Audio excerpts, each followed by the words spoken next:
Hi guys, and welcome to another episode of the Boxing Coalition. My name is Cam. Joining me tonight, Leon and Naota. Hope you guys are well.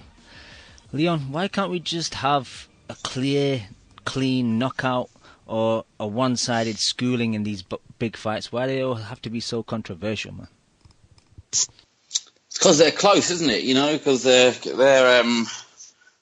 competitive, and you know, I don't know. I think it just the finer margins that you kind of get kind of mistakes being made. I think that's often how it feels to me. Not that any fighter made a mistake in this, particularly in this fight. I mean, I think we'll get to it, but Tony Weeks lost control of that fight early on for me. He didn't stamp his authority on it, and he was, he's.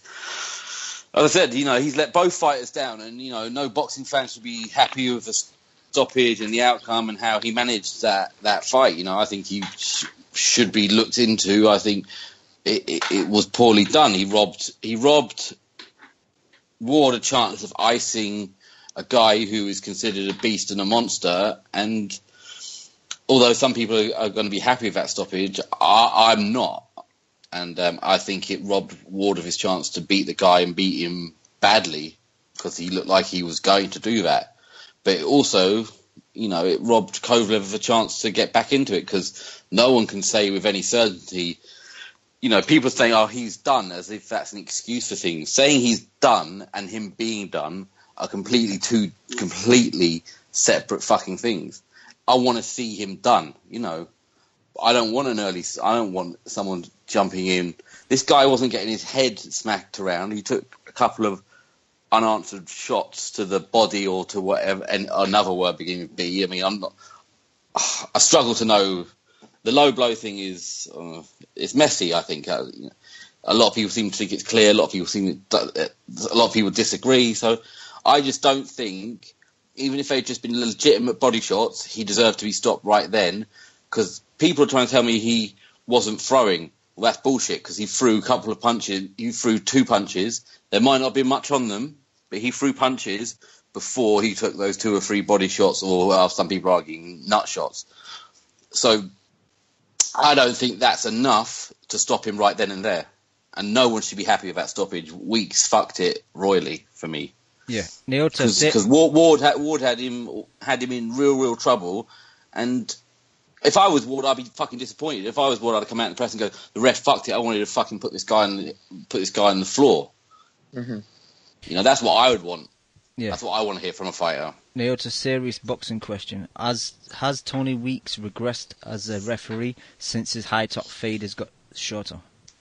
I don't know. It's possible. I mean, I think it might have just been a bad night. I mean, all the refs, they tend to have good nights and bad nights. I did think that he was doing well early on, maybe like the first couple of rounds. He was, warning both of them, like telling them to watch their heads, breaking them out of the clinches, warning them for the clinches, stuff like that. But yeah, it seemed like along the way, it's like he got a little bit more lenient. And the thing is, he's shown leniency before too. I mean, back when the Mayweather Maidana fight happened, I mean, he looked like he was letting a lot of things slide. But I mean, here, like, I definitely think that he did miss some low blows. A lot of people, they like to play the tape now with Weeks showing where, like, he said, like, okay, punches here are good, and, like, he's putting it a little bit below where the top of Kovalev's trunks are, obviously, because Kovalev's navel isn't showing, his belly button's not showing right there. So he's basically kind of trying to visualize where it is, and then everything below that would be low. And the thing is, a lot of Ward's shots landed right in that spot, but some of them definitely did stray low. And I do think that there were several opportunities for Weeks to give Kovalev a breather, not even necessarily just a 5-minute breather, but even just like a momentary breather. A lot of times a guy will get hit low and the ref won't give him the 5 minutes, but they'll give him like a momentary one, where if it's like an accidental one that strays just a bit low, but isn't necessarily like a straight up like groin shot, Yeah, it was a grazing shot to the groin. I mean, yeah, most of them. But it's not about how big the shot is. It's about where the shot lands. Yeah, I mean, you have to stick to the rules. The rules are there for a reason. Yeah. And people, that's my point. It might be your fighter. And it is about where it lands. So too. But the thing is, like, a lot of times, if it's just barely below, then the ref won't be as like urgent in saying like, okay, you got 5 minutes and all that, this and that. Usually, like that's reserved for when it's pretty damn clear. When it's really obvious. Yeah. Well, I watched it, but and I'm sorry. Go ahead. No, it's okay. Go on. What do you call it? Just basically, like it was hard to visualize even when it was happening live. But Weeks was in the position. He was in the angle to actually see it. And I think a lot of the reason why it was hard to visualize live is like some of the camera angles. A lot of times Kovalev's back would be to the camera, so you didn't really know where Ward was landing in some of those spots. You know what I mean? And just kind of going off of how Kovalev was kind of buckling over. But I think he was somewhat buckling over just due to some of the legit body shots as well. So, I mean, it was just it was a mix of both of them. It was a mix of both things. But I think Kovalev fucked up by just fucking bending over at the waist, expecting the ref to give him a call all of a sudden that he wasn't giving him before. Yeah. It's like if a ref, like if you're playing basketball and a ref's not calling a guy smacking you in the fucking hand, are you going to just like stand there and be like, he smacked my hand as the dude's running across the court and then slam dunking like on some tomahawk shit? Well, you got to adjust to it and do whatever, you drop to your knees and hold your balls or something, you know what I mean?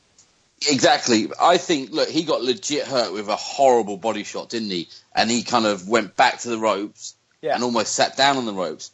The ref got... I feel the ref there, that's a knockdown. He's in that position. It was a knockdown. Yeah. Give him and the ref called it. I just think the ref fucked it. So it reminds me of Molina and DeMarco. Like Molina was hurt. He sit on the ropes. He's thinking like, okay, the ref's gonna come in there and call a knockdown. The ref comes and stops it.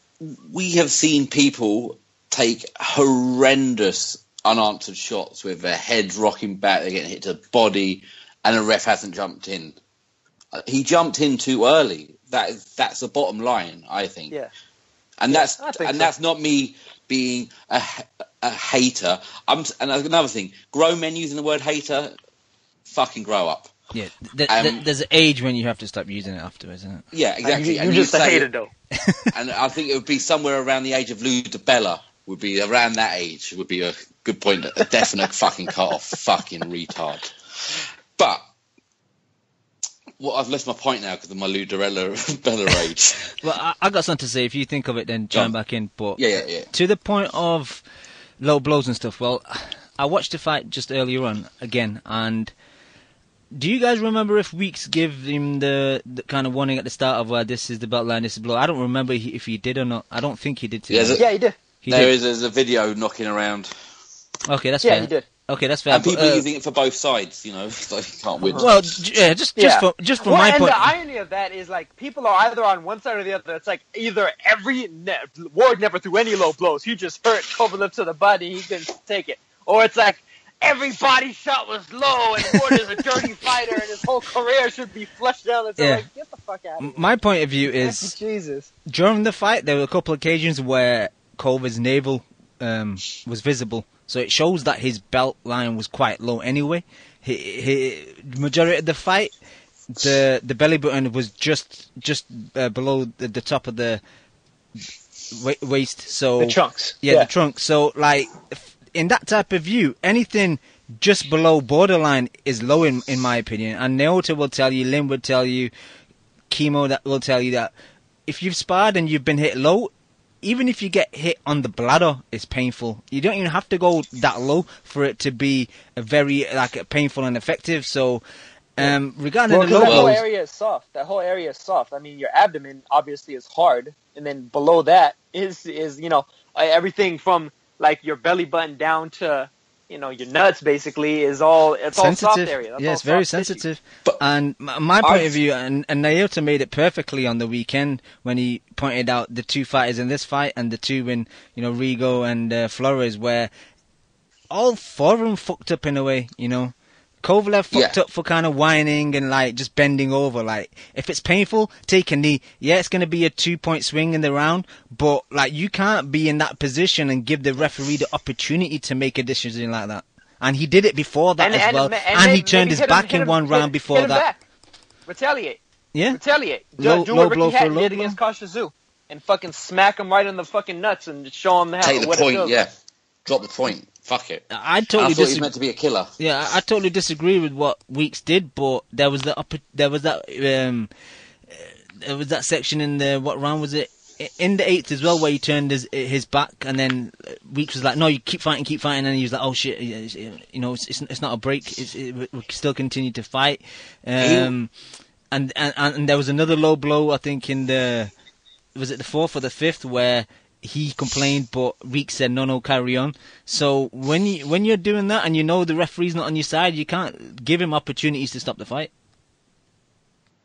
But it was a fucking minuscule opportunity. That's my point. No, that's what I think. Yeah. That's how I feel. And it's not me. Again, I'm saying Ward nearly, he was there to take it. I'm not saying he's done, because I don't think you can ever say that, because we've seen too much crazy shit in this fight. So people using that he's done as an excuse, well, you haven't watched boxing enough then, because shit can turn around very, very, very quickly. So saying, "Oh, I'm fine with the stoppage because he was done," that's not good enough. And I saw it from professional fighters. Some of the worst judges of fucking fights, because they're worse than us. They are much worse than us. They've got sides. I mean, Macklin, he is a sickening fanboy. He was trying to say, to your point, Cam, he was saying bladder shots and all that. They don't hurt. These shots don't hurt. I was like, you fucking Birmingham fucking version of Paul Smith is going to fucking say that to Kovalev, one legit champion. Fucking, he's on team failure. He might as well be a Darrell, the Macklin. So I mean, him to say that was mental. So that puts to bed this idea that Ward is victimized by the general boxing public. The number of people who are coming out with insane statements who are within the sport was mental. So all that crybaby shit that he's been pulling for his whole career just proves that he has a culture of victimization around him. He's a privileged. He expects privilege, and this fight proved it to me. He's a wine. He can't even enjoy him and his fans don't seem to be able to enjoy their win. Yeah. Okay. Just regarding the fight, the fight itself, on Friday, I rewatched the first fight, and I said on the show that it wasn't a great fight. It was quite disappointing overall. This one, though, I thought this was a lot better, man. I was getting into it. It's just such a shame it stopped so early, man. But just the fight itself, like, how did you guys see the momentum? I had Kovalev 4-3 up going into that 8th round. I know, like, some people had it, like, kind of Ward up a bit. But how did you guys see it, Leon, first? Well, Kovalev, again, people said they enjoyed this fight more. I couldn't tell the difference, really, between the two. The same thing seemed to happen. I think maybe Ward was more willing to let that right hand go. So, I mean, I didn't see that happening. So he's either been choosing not to use it, which is kind of horrible, or he's got himself in better condition to use it this time. I don't know what it was, but I had Kovalev winning early rounds, and then he fucking started gassing again. And so that's the issue. Seems to be a problem with his gas tank in this fight, because we didn't see it against B-Hop. He wasn't. Too. Yeah, Chilemba. Yeah, maybe he was. Maybe he was just on the decline. He had the flu, though. But look. Even against Hopkins, to be honest, I feel like Hopkins, he really should have stopped Hopkins. He really should have. Yeah. I mean, Joe Smith fucking stopped Hopkins. Yeah. So. I would just, I just think, so people were saying that Ward was better and Kovalev was better this time round. Kovalev wasn't better this time round. You can't possibly say that. He was not better this time round. I don't know. I thought in the first fight he was early on, but he wasn't better, was he? In the later round, he wasn't better. Well, he slowed a bit, obviously, like 7th or 8th. But I don't know. I thought he stepped across it a bit better. He wasn't following Ward around as much. I thought early on. Yeah, his jab was on point. I thought his inside game was slightly better, where on the inside he would just throw those constant lead taps. Okay, they're not that effective, but you're showing the judges, look, I'm trying to work. He's stopping me from working, so I'm going to continue to throw with my free arm. So I enjoyed it more than the first fight, personally. I slightly did too, to be honest, because like the first fight, it seemed like it was like a tale of two fights. So it's like the entire first half was all Kovalev, and then Ward started to kind of come back in the later rounds, setting up a little bit of drama. But like I felt like Kovalev was way too far up, and he really should have won the fight. And Ward, as valiantly as he kind of fought back in those last rounds, like you have to give him every benefit of the doubt, and then some to actually give him the win or draw or anything like that. In this fight, I thought it was a lot more two-way the entire way, and like I had Ward up 4-3 going into the last round, but I thought that 1, 4, and 5 were all swings. They could have gone either way really. I thought Kovalev won the first 3, and then I thought Ward won 4 through 7. But it's like it seemed like Kovalev gassed a lot quicker in this fight. Matter of fact. And yeah, he did. So he can't be better. And apparently, I guess he had hired some sort of like marathon coach or something, like some dude that trains long distance runners in Russia. And I guess that dude like really screwed him up. I guess like Kovalev like must have overthought how he did in the first fight in order to try and do better in the second fight, and it wound up backfiring on him. But look, so it's like maybe he tried some new training program that actually screwed him over, and and also Ward. Ward I think was in better shape for this fight as well. I think it was a combination of both of those things. Ward exactly. Looked like he started faster too. Maybe it was just because maybe Kovalev's always had a bit of a dodgy tank, and we've just maybe never. I mean, I think there's always been suspicions. I'd say that he has, but I'm sure he probably made it worse. Yeah. And Ward was better. What he did. And I mean, not only that, but if you look at the stuff with the drama with JDJ, with John David Jackson, I wouldn't be surprised if some of that was Kovalev kind of freezing him out of really doing enough training with him in the camp, and that might have harmed him as well. That's speculative on my part, but that's just the feeling I get from it. My issue is he had one. He's dead to me now. He's fucking dead to me. He had one job to do. That was the only reason. He had one fucking job to do, and I fucking forgave the fact that he's pretty much a fucking caveman in human garbage, as a person. I was willing to fucking turn a blind eye. You put up with his racism just to take Andre Ward out, and he failed you. My moral bar to fucking new lows. Monaco 78, this piece of shit. Yeah. He had one job to do, and he didn't fucking step up. They're both human garbage. I'm fucking glad. I'm done with both of them. I hope he moves to heavyweight and gets iced, and we can be over and done with. He'll probably end up icing Joshua, just to piss you off even more. Oh, but that's a win-win, man. It's just two people. Although, I have a much more disdain. I don't hate Joshua. I viscerally dislike Andre Ward and the things he stands for and represents. So. Lim, are you talking? Yeah, he's dead to me. He's dead to me as well. I think that's the best way to put it. Like, all the shit that Now just said, maybe it's true. It's a 10% true, 30%, 50%. I don't know. But the fact of the matter is that he's the guy who used all that fucking excuses and all of these different kind of points that he made after the fight. And the fact of the matter is, like, if your training got worse and your conditioning got worse, that's entirely upon you. I think the best way for us to go about it is that his gas tank has always been kind of dodgy, and now that he had to fight somebody who can actually move around and make him miss a lot with that right hand, I give full credit to Ward. Was this fight enjoyable to watch? Nope, not at all. I never liked watching Ward fight. I never liked him as a fighter, as a person, as a commentator, pretty much in every spectrum of life. I'm not a big Ward fan, but I give him full of props. He's very good at being a stinker. He's very good at mitigating people's offensive output. And I thought he did really well, man. I think the way that he was able to control Kovalev pretty much after round 4, I mean, that's really impressive. I think Kovalev looked really good in the beginning. His jab was on point. He was moving around really well. But then he just gassed out. I mean, he started doing weird shit too, man. Like just turning his back, like you mentioned.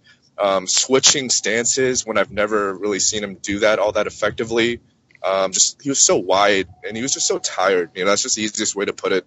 And I'm not going to say that Ward was going to knock him out. I'm never going to say that. But if I had to bet on it, I'd bet a lot of money that he was going to stop Kovalev. Eventually. But obviously the stoppage was not justifiable at all. When that happened, I was just like, what the fuck is this? Like, what did I just see? But at the same time, I think I can believe in both things. I can say that it was a shit stoppage, and also give Ward, full credit for being just a really, really good boxer, man. You got to give him full credit for that right hand that fucking wobbled the shit out of him. I give him full credit for being kind of a stinker and, very much, illegally sometimes, just kind of playing on the outskirts with kind of like the rules of boxing. It's not very pleasurable to watch, but this whole thing is like, ultimately, I'm just disappointed in these two fights and just the expectations that I had initially. This was a fight that I probably was most excited about last year, and I thought the ramifications of, these two guys going at it were so immense. And just seeing it in person and seeing the lack of people in the crowd, and it's just disappointing because it doesn't really answer all that much for me. It does tell me that I do think Ward is the better fighter between the two. I don't want to see a trilogy fight. I do not want to see that. I just want to see Ward, if he can't fight Stevenson, move up, retire, leave the 75 division alone, and let some of these younger guys go at it. Bevo. Like my boy Bevo. Yep, exactly. Leon, what about you? Why not fight the young guys? Why not fight them? The Ward? Because I know he's not like him to, but I know he's not. No money in there. Yeah, I got you. I got you. I mean, so he talked about cruiserweight. Was there any money in this fight? That's the idea of money. These two guys are fighting for money fights. They don't fuck it. They got chump change, haven't they? Really? I don't know if there's money, but I think Ward got paid $6.5 million for this fight. Yeah, I think that was the number. Yeah. Fuck. That's Matter of fact, I'll pull it up right now. Leon, what's your opinion? Rematch? Well, third fight. Different directions, retirement. What do you think?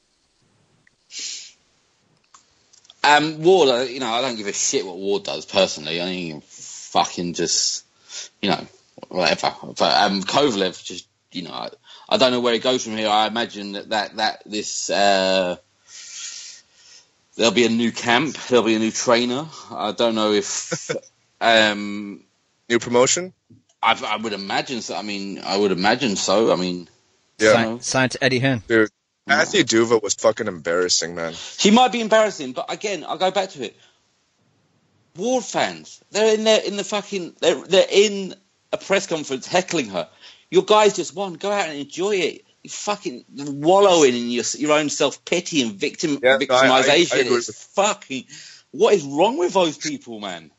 What's wrong with boxing fans in general? We're sitting there. We are the very worst. This motherfucker. The way we were sitting, there was this Andre Ward fan who wasn't even watching the fight. He was just riling up these fucking Russian guys and just video recording them. I'm like, what the fuck are you doing? You spend this money to watch this goddamn fight, and you're not gonna even watch it. You're just here to fucking post videos on Twitter of people getting upset. It's like, you guys are so stupid. Oh my god, that was an awful fucking fight. It was a terrible venue. Just the whole thing was a fucking joke, man. I'm just glad this shit is over with.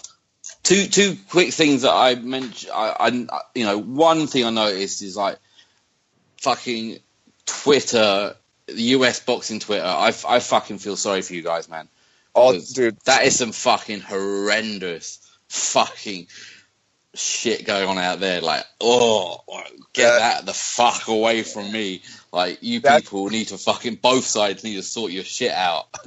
That's why after a fight, I refuse to get together with these, boxing media heads and Twitter fuckers, because all they do is just argue for hours upon hours. And bring shit into it that's not necessary. Tony Weeks didn't do shit because of who Tony Weeks is. Yeah. He had a bad night. This whole situation, like you mentioned, Leon, I don't know where the fuck Kovalev goes from here, just because we've mentioned so many times before the way that this 75 division is organized and structured. You got Stevenson, who hasn't really fought a meaningful fight in 2 to 3 years. So these are all top heavy guys with, him and Ward and Kovalev. And then you got some of these younger prospects like, Bivol, that other Russian guy, Afghani, or Alexander. That aren't getting their shot because of it. Because they all want to talk bullshit and get the biggest payday, and they want to avoid them. The other Russian guy that was supposed to fight in Miami. Viterbiev. Viterbiev.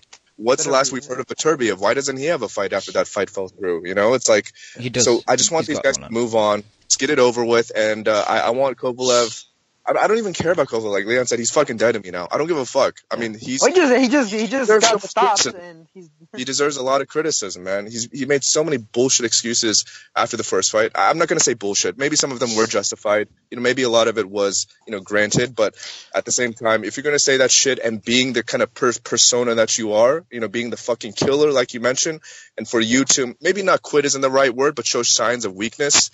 I'm not cool with that anymore. So I don't really give a fuck about him anymore. Leon, this is aimed to you guys. Beast Mode made a good comment. Like, he's still a Kova fan. People jump off too easy. Is that fair? Like, I'm still a fan. Like, I'm not really jumping off. Yeah, but people get this confused about why I watch boxing. I don't watch boxing for W's. I watch boxing for L's. That's fucking. I mean, like, people seem to think, oh, I'm raging. He must be really unhappy. No. I'm fine. Like, this is good. Like, I like raging. I like seeing people lose. It's part of the reason I watch this sport. So, job to do, mission failed for me. I'm sorry. I'm never a Kovalev. I like his style. I like that style of fighter. But, I'm not, a huge fan. But I think I've come less about, individual fighters as the more you watch it, I think. I'm the same. People ask me, who's your favorite fighter? I think for me, I think Beast Mode makes a fair point. I'm just a very critical person, in nature. But one thing about me with sports or anything that I watch, I know this is like a very cliche thing to say, but I just like watching, very good fighters become great. And I thought about that about Kovalev and some of the weaknesses that he showed prior to the first Ward fight. I just kind of, I looked past them. And for him to come up short in a way against Ward in the second fight, I'm just disappointed in that. So I guess I'm more of a, I don't know. I do take other things in a factor, like more of like the persona and the personality of the person. I know guys like Leon just don't really factor that too much into how much they enjoy kind of like rooting for a fighter, but I do. I always been sucked into that kind of shit. So it's just a lot of things that I think, comprehensively speaking, I'm kind of a little bit. I'm kind of off the bandwagon, I guess. But I don't know. It's just for his prospects, like moving forward. I don't know what to kind of make him anymore. This is one of the reasons that I've watched boxing for however fucking old I am, Cam, which is getting scary these days. Old, yeah. I've watched boxing for a long time because it's not like like we have football and things over here, and it's not nationalistic. It isn't team. It didn't used to be tribal. I think it's got a lot more tribal. Like back in the day, the good old days, it wasn't as tribal. Fighters had fans, but I guess social media has changed that. But the thing I like about it is it doesn't matter because you move on very quickly and the next fight. So, and I think that's what I like about us is what we do here is that we won't obsess about a fighter or a fighter and let that kind of bleed into every episode we do because we're about the fights, right? And I think that's the great freedom that boxing gives you is there's always another fight very quickly. Well said. One quick thing. Just say on the stoppage, the one thing I was saying to some Americans, if an American had got stopped like that in the UK, can you imagine? Yeah. Can you imagine the reaction? Yeah. They go, no, it's bollocks, we wouldn't have reacted like that. You would. Simple. Right. Max Kellerman is now on my list of hated people in boxing, man. We've seen HBO decline, not airing as many fights, not as showing as many quality fights, and in a way I hope fucking HBO get out the game so he loses a job, man, because he was fucking awful. I've not heard the commentary of the fight, but just from post fights, he was awful. He was sucking. You don't want to hear it. You don't want to hear the commentary. He was sucking Ward off in his post fight. He said even something like, "Oh, that was a performance that kids in gyms will try to emulate," and this. But there was no controversy on the HBO crew. There was none. Zero. It was fucking terrible. And then he goes over to Kovalev and he says, "Well, I don't think they were low. I thought they were borderline." Were you the one getting punched in the balls? No. So how the fuck are you gonna tell him what they were, man? This guy was fucking terrible. I was raging, man. It was like 5 o'clock in the morning, and when I tried to go sleep, man, I was tossing and turning. One, because it's been quite hot here, and two, because Kellerman just fucking pissed me off. Well, and between Kellerman and Roy Jones, you have two Ward fanboys. Kellerman has worked with Ward before, and And he's always made it pretty well known that he fucking likes the guy. Period. But and they're holding him back. No, hold on, Leon. Roy Jones used to fucking promote him. He promoted Andre Ward. He signed him out of the fucking Olympics. It wasn't until Goosen bought out the contract from Roy Jones' Square Ring promotion that he started promoting Ward. So fucking Jones got him the Jordan contract. That's why he's had it all this time, because Roy Jones was the first Jordan brand boxer. But you have two guys that like freaking basically love Andre Ward like nobody's business, fucking commentating on this fight. No, how was Lampley? Lampley's a bit more neutral, but there you go. Okay. Right. But yeah, but the media have been holding him back and standing in the way of him growing his career, as all his fans tell us, and he's victimized by people. Bullshit. Leon, how did you think Paulie did with Adam Smith? I thought Paulie was good. Yeah, I mean, I don't like saying it, but I'm in 100% agreement with him on the stoppage. He was right, and VADA have come out and given Tony Weeks the green light. He did nothing wrong. It's just like, well, let's just fucking be honest about it. The guy didn't do a great job. He robbed people of a defining moment, a definite end, and he should be criticised. And Paulie did a good job on that front. Yeah. Fuck Paulie, man. Don't ever give that guy credit on our show. Yeah, ever. you're right. Yeah, sorry. Listen, Paulie could save my mom from a fucking burning house, and I still wouldn't fucking give him $1 afterwards. Fuck that guy. I can't stand that motherfucker. Well, that's the thing. Paulie's just as bad as anybody on HBO. You know, people, they talk a lot of shit about HBO's commentary. Paulie is just as bad. He's Paulie hates a puncher. Flip side of the same fucking coin. Exactly. If you do slick movements, even if you're not actually fucking defensively sound, yeah, fucking Paulie's giving you every fucking round. And he's like the exact opposite of Harold Letterman. No, but Neilton, he was on Sky, so obviously he had to give a couple 10-10s. That's just standard if you're a Sky commentator. Did he? Did he chuck in a few frotches? Yeah, he gave the first round 10-10 and another one, I can't remember, I think the fifth or something like that. I think that's legit, though. I mean, like I said before, those were swing rounds, so I can see them. I hate to give 10-10, though. Like, I've only given 10-10 once in my life. No. Yeah. Usually I like to make a decision unless, like, it was just an absolute, like, war of a round and it was pretty much even. But 10-10 speak to the kind of person you are. Never 10-10s. Yep. You guys got 10-10s. You guys got anything else regarding this fight?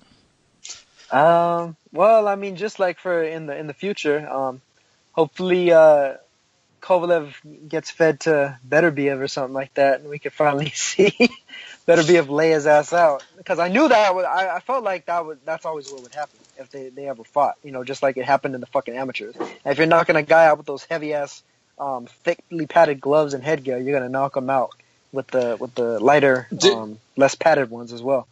And then Andre Ward, I mean, hey, I know him and Stevenson's probably not going to happen, which is why he was pretty much ducking the whole talk about Stevenson in the aftermath altogether, and probably why Kellerman didn't press him on it as well.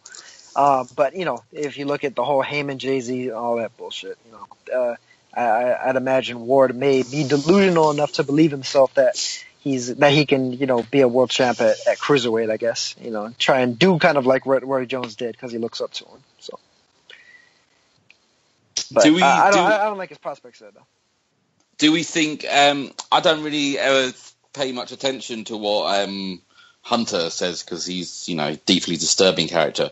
But I did read that he thought he wants him to fight AJ. Do you think he's on just a troll, or just... Do you think they just see that money and just think we could get some of that money? Probably, yeah. See that money, yeah? Yep. I mean... I can't believe we're even entertaining it right now. I'm with Hunter.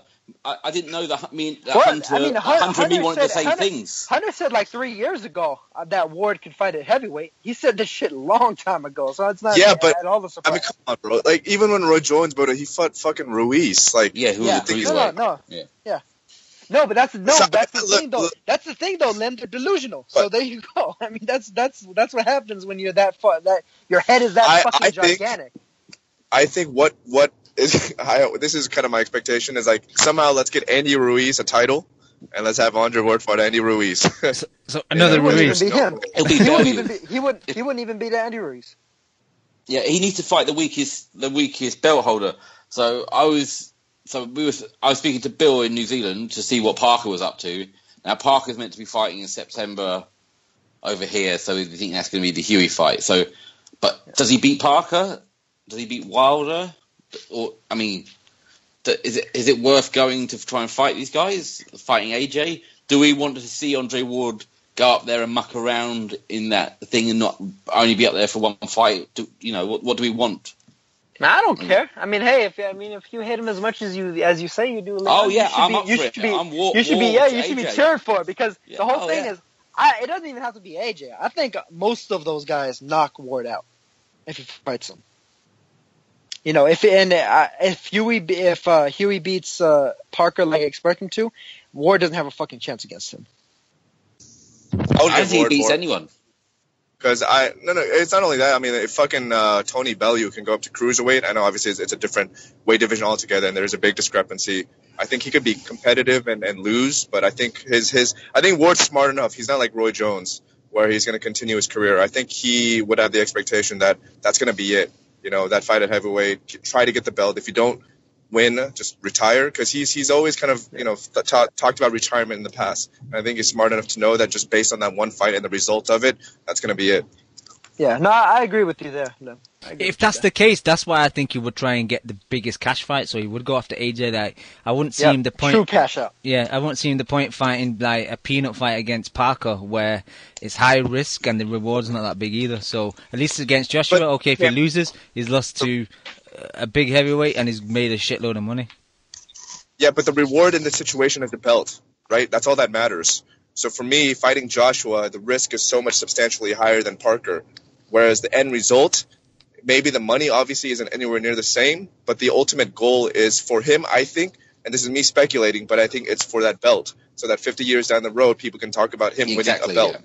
Yeah. So it's not about the money. I mean, of course it's about the money, but I think in this situation, that's not the primary factor. That's fair. Yeah. It's a grab. And I mean, if he made 6.5 to beat Kovalev, I think he'll make more to fight any heavyweight champion, regardless of who it is. Even if it was Parker, he'll make more than 6.5. I don't know. If Fury beats Parker, I don't think he'd make it that much. No, I think he probably would. Actually, I think he'd probably make more against Fury than he would against Parker. But I'd give him less of a shot against Fury than Leon. Parker, that'd be BT pay-per-view over here. Oh, we're gonna come to that. Ah, shit. If that's true. All right. Anything else we got in this fight? Nah. Disappointed. Let's talk about another disappointing fight. Hey, fuck Ward fans and fuck Kovalev fans, straight up. Both of them. Fuck everybody. All right, move on to another disappointing fight on the undercard: Rigo versus Flores. Naoto, I'll start with you. Rigondeaux hit Flores after the bell. Flores won the first round, and if you don't think that Flores won the first round, you're a fucking idiot. He clearly landed more punches, about like 3-1 on Rigo. He didn't find it very hard to find him as early as the first round, as early as pretty much the first 20 seconds of the first round. And, I thought it was going to be a good fight.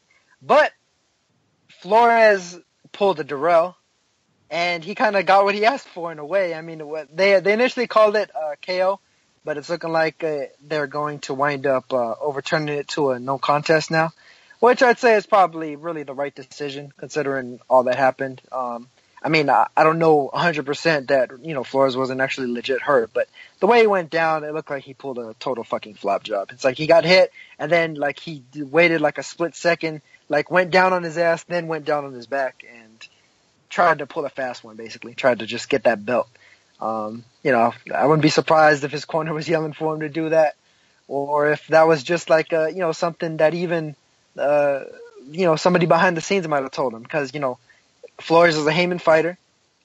Had he won this belt by whatever means, that means that Heyman controls 2 of the 4 belts, if not 3, because Oguni, has worked with Heyman before, with Guzman and such.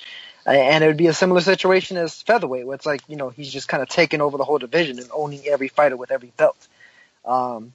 But it's really unfortunate because I thought it was going to be a really good fight. So we were really just robbed of that. I mean, even if the ref would have just been smart enough to like give him 5 minutes or something, to recover and quit acting like a bitch, and basically said like, if you don't fucking get up, I'm going to disqualify you. Draculich isn't that would have good, changed though. things.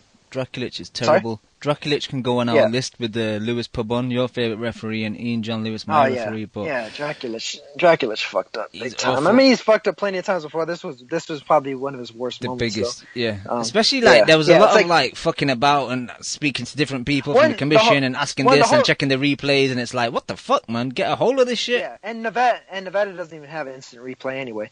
But I mean, even though it has been used technically in the past in other states. But like just the way that he kind of like jumped in between them, like he didn't even really jump in. It's like he kind of halfway jumped in and put his arm and like just kind of blinded both of them to each other as they, as like the punches were being thrown and such. It was just a fucked up, terrible referee call and everything. And I mean, I don't know, man. I don't know if there's going to be a rematch. There was I think it'll still be a good fight. I mean, I think it was turning out to be a nice fight. As it was, but we'll see, I guess. Just from your initial point of view, thinking that Flores clearly won the first, I disagree. I'm not the biggest Rigo fan. Like I became a Rigo hater after he schooled Donaire, and he had a few performances where he was just doing enough to get by, and it was quite boring to watch. But I don't know. I thought he just looked so comfortable in the first round. He landed a couple of shots. Yeah. Probably Flores landed a bit more, but I thought they were kind of blocked. They were on arms and elbows. Like he didn't get really caught with a headshot, and like he was making Flores miss by like centimeters, and he just looked so comfortable. And his movement around the ring was excellent, and he landed that big left hand near the end of the round. Yeah, those shots were illegal when he was holding behind the head and that. But I think like Paulie made the point as well, and. I know you guys fucking hate Paulie, but that one big shot maybe could have won him the round. Like it was one of those close rounds. It's what you prefer, and I do normally prefer the aggressor. But I said it on Friday now to you were here, but I hadn't seen Flores fight before, so I watched a bit on Friday before the show, and I was saying he launches his shots from the other side of the ring, and he's quite wild, and like he was making more grunting noises than actually landing clean shots. But it's what you prefer. But I thought Rigo won the first fight. It doesn't really matter now anyway. You're a fucking idiot then. According to Naota, I am, yeah? Yeah, so now are you saying that Cam is a fucking idiot? Intense beef. In this case, I guess. Right, you're not on the show next week, Naota. Oh. Tension. Drama. Look, Cam's had a put that on the YouTube. Cam's had a rough weekend. He's lost a few friends this weekend. I mean, to me, Rigondeaux missed just as many shots as Flores did.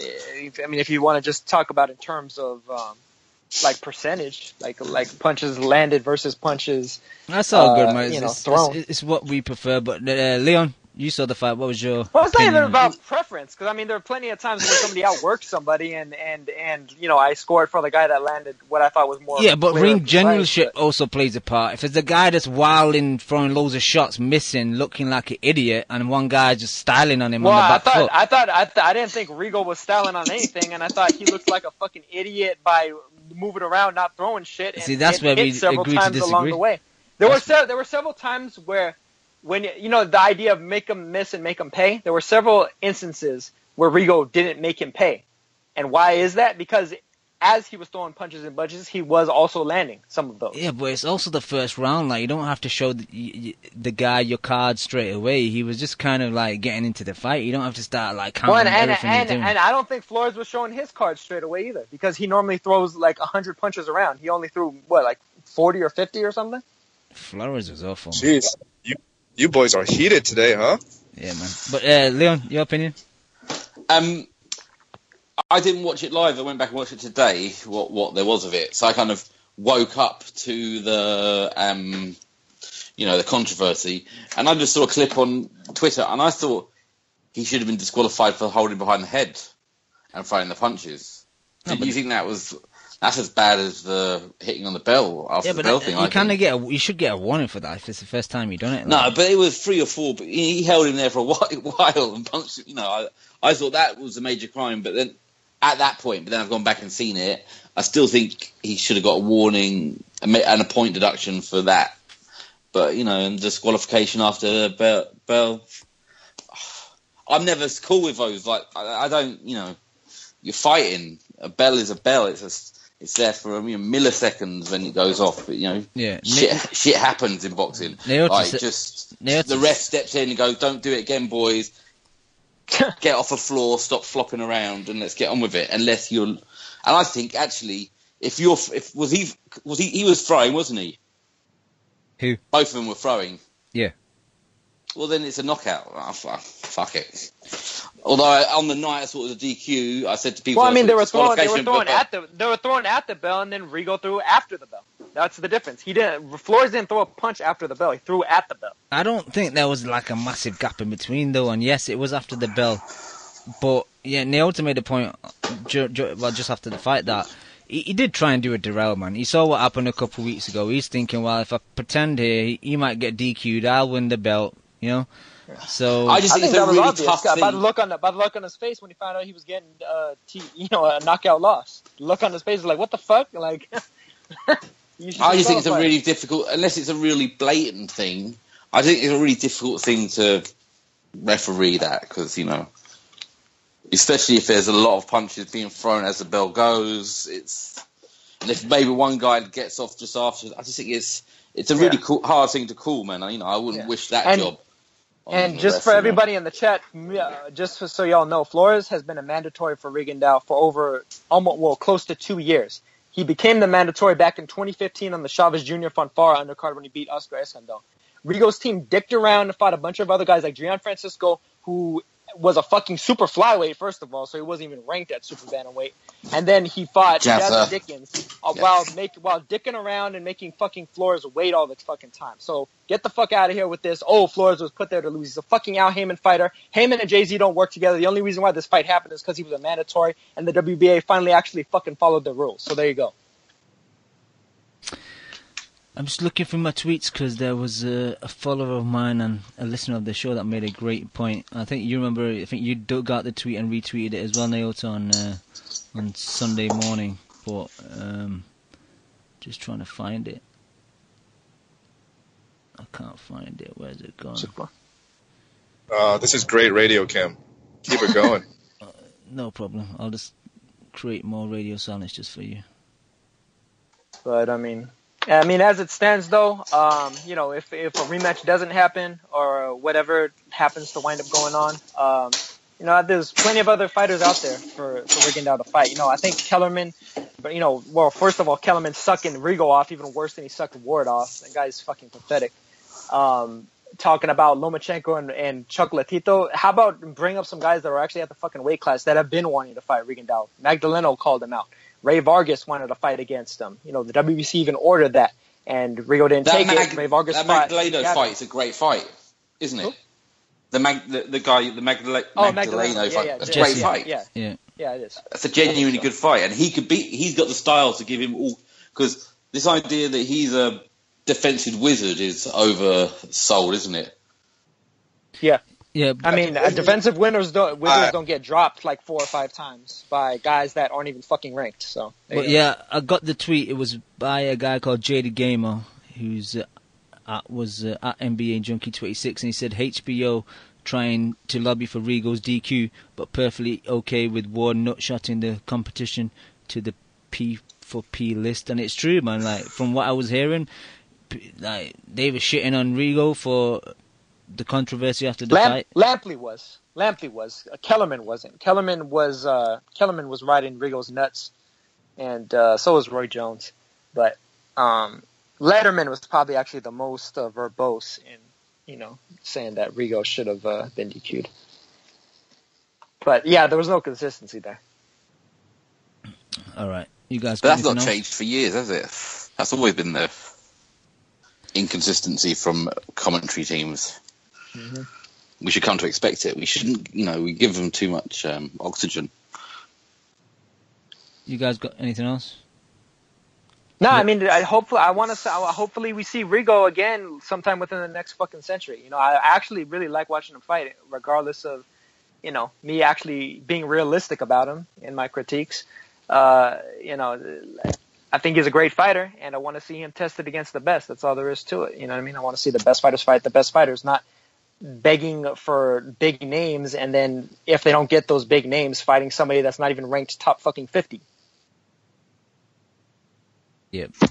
I don't think we're ever going to see the Magdaleno fight though. Yeah, I don't think Bob is never going to. I don't think he's ever going to put Magdaleno in there with Rigo, just because he hates Rigo first and foremost.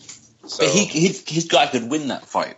He could beat his arch nemesis. I just don't think so. I mean, I know you guys. I don't know. Maybe I'm just too much of a Rigo fan, but the shitty version of Donaire that fought Magdaleno, and just him still clipping him with pretty big shots in that fight. I think Rigo would be problematic for Magdaleno.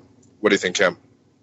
I totally agree. Like I like Magdaleno from how he performed against Donaire and his last fight at the StubHub, but I think Rigo skill-wise and just counter-punching and accuracy-wise, I think he'd be really difficult. There are obvious. There are flaws. There's history to say that he's hittable and you can get to him. So I mean, to suggest that he got dropped by the murderous punching Hisashi Amagasa. I mean, shit. Yeah, I mean, he beat that guy up in the end, but I'm just saying there's a chance that Magdaleno, who's a good kid, man, he's there to fight. He should have beat that guy up in the end. He was fucking useless. The featherweight version of Paul Smith. Yeah, exactly. Nah, man, stop disrespecting Paul Smith. Oh, that's coming. Yeah.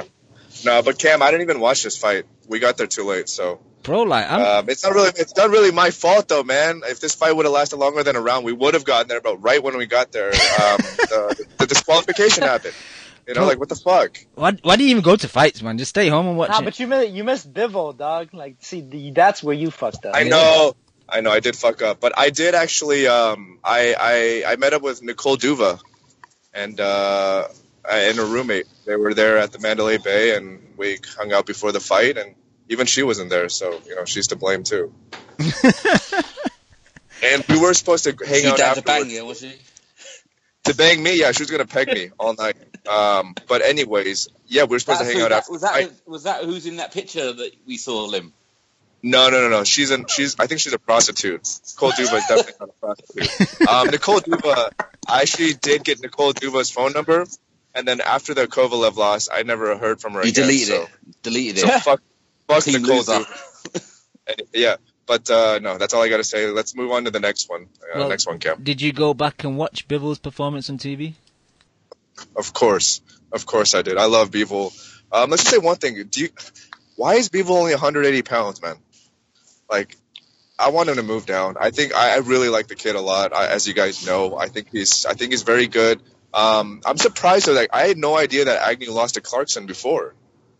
So, from what you guys know, like, I haven't seen Agnew honestly since the Kovalev fight. Like, has he deteriorated in the past, or? But he was never good in the first place. He's just not. That's fair. He's just. Then can we still how he became a world fringe guy, kind of someone who was mentioned among them and got his fights, is a bit beyond me. Yeah. But for Bivol, Bivol did what Bivol should be doing to him, Yeah. For his 10th fight, right? That's good fight. It's a good fight, but there's a lot of challenges to come, and like you said, Dan, I think he's a little small. He is. That's my big worry about him. I think he's got. I think there's a lot of good stuff there, but I'm not buying it. I mean, but to be fair, though, I mean. Yeah. Go ahead. No, I was gonna say so a lot of the best guys at 175 aren't necessarily monsters. I mean, Kovalev kind of was. True. Andre Ward isn't necessarily. Cleverly definitely isn't. I mean, Stevenson technically used to be a super middleweight, but he's a pretty big guy. But Cleverly's a big dude.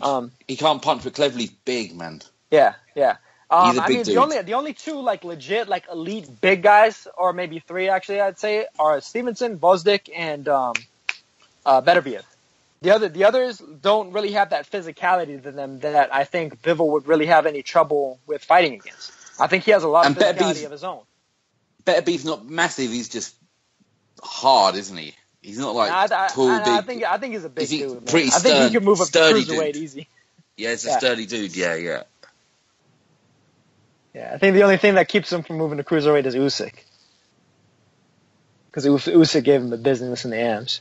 Oh, right, so he knows, right, okay. Yeah. Hey guys, who's Bivol even promoted by? No idea. You should know. It's something to do with Al Heyman. You should know. It's some Russian. You're in the gyms, Lim. Dude, I still haven't. I'm still so nervous and so shy to talk to him. He's just so intimidating. Talk to his dad. His dad seems like one of those old nice old men. I'm Yeah, but he looking doesn't through speak I'm English. looking through his box record, and it seems like his past 4 fights have all been promoted by different people. You need to. Yo, Bevel's face, it's his manager. It's he has. So I know there's the 2 famous managers in boxing that are Russian. Igis Klimov, the other guy, who promotes all the other Russian guys that aren't. Is that sent the by guy Igis. in America who's based in Russia more? That guy. Yeah, he's a younger chap. Oh, right. Because there's that older. There's a few of them, but I think he Yeah, just seems, what am I he seems to be saying? on Heyman cards, though, doesn't he? He's on Yeah, Heyman yeah. affiliated cards. Yeah, he has good relationships with Heyman, so he's flexible, which is good for him, obviously. But It means yeah, that Jack fights there. If Jack, see how Jack, if Jack is going to fight cleverly like we see, so there's enough guys on his side that, like, Ward needs to go off and do what he does because they just need his belts. Like, they're all in that lane, kind of, aren't they, together? A lot of these younger guys. Yep. Cam, what'd you think about our boy? I look really good. Only thing that surprised me is because from my recollection, I thought Agnew was southpaw because I'm sure he was southpaw against Kovalev. So when I look back, yeah, he was. So when he came out majority of this fight, or the 4 rounds it lasted, as orthodox, and he did switch halfway through a few rounds and went back to orthodox. I found it quite surprising because I thought, well, Biffle's got a good right hand, and you going to southpaw, it's just going to be more effective against you. So it was weird, man. Maybe he went orthodox on purpose to stay away from the right hand. I don't know. It didn't work because I don't know. Biffle's output was amazing, man. And the thing that really impressed me was his change of tempo. He'd throw like a jab, 1-2, and then if he thinks that he's had an effect on you, he'll jump in with 4 or 5s at a high pace, and it was good to see. If I had to critique, just maybe he would stand straight in front and look for openings, and Paulie and Adam was saying maybe he should pour down the glove and try and hit him like that, like Lomachenko sometimes does. But I thought maybe just steps to the side and try and find gaps and angles maybe would be a bit better. So maybe that's perhaps something he could work on. Coming from me, I'm a nobody. Him and his dad probably know better than me, but it's just something there where he was just kept firing into the guard where he could maybe look for more openings. Yeah, I agree with that. Because I've seen that in Bivol's last couple of fights too, before this one, where it's like he's just firing up top. Yeah, I think he's a little bit too much of a headhunter at times. I mean, he definitely has the power to, even just bust through a lot of guys' guards. But I think if he was to mix it up to the body a little bit more, I think that would just add a whole lot of just level to the game with his punch variety and everything, being able to open up that head a little bit more, and not making it be quite as easy to time, for like really better higher level fighters. Because that's the thing, light heavyweight is top heavy. So, it's either a lot of the times you're going to be fighting guys that are really just fringe contenders or, guys that are legit badasses, and there's a fairly large gap. And so you never know exactly how somebody's going to adjust to that. Yeah. Leon, we want Kim, I'll make sure to tell him that when I see him next time at the gym. Like, look, bro, like, I know you're a good fighter and all, but you need to go to the body more. Like, I'm serious. I think, and then he'll just give me that stone-faced look. I think you need to learn honestly, Russian. I was gonna ask you, like, he's like the most intimidating, like, fighter just from his face. Like, it just looks like a fucking savage, dude. Like, I wonder what's going on, like, in his mind. Nah, but you know what? Like when you look at his time of face, the day. I see like a puppy behind it. He looks angry, but I bet he's really soft. Remember that video of his wedding and all that? That was beautiful, man. Like, I bet he's a softie at heart. I know. I do fantasize that about quite often. Like thinking of too much. What kind of weekends we can have. But that's a different story for another time. But too much. Yeah, that's pretty much the pay-per-view portion of the card, right? Yeah, I just want Leon's opinion on Bivol. Leon, you and me were on the hype train before Dan, when we saw him a long time ago on that Russian card the first tracks. when he beat up a bum. What do you think of his performance against Agnew?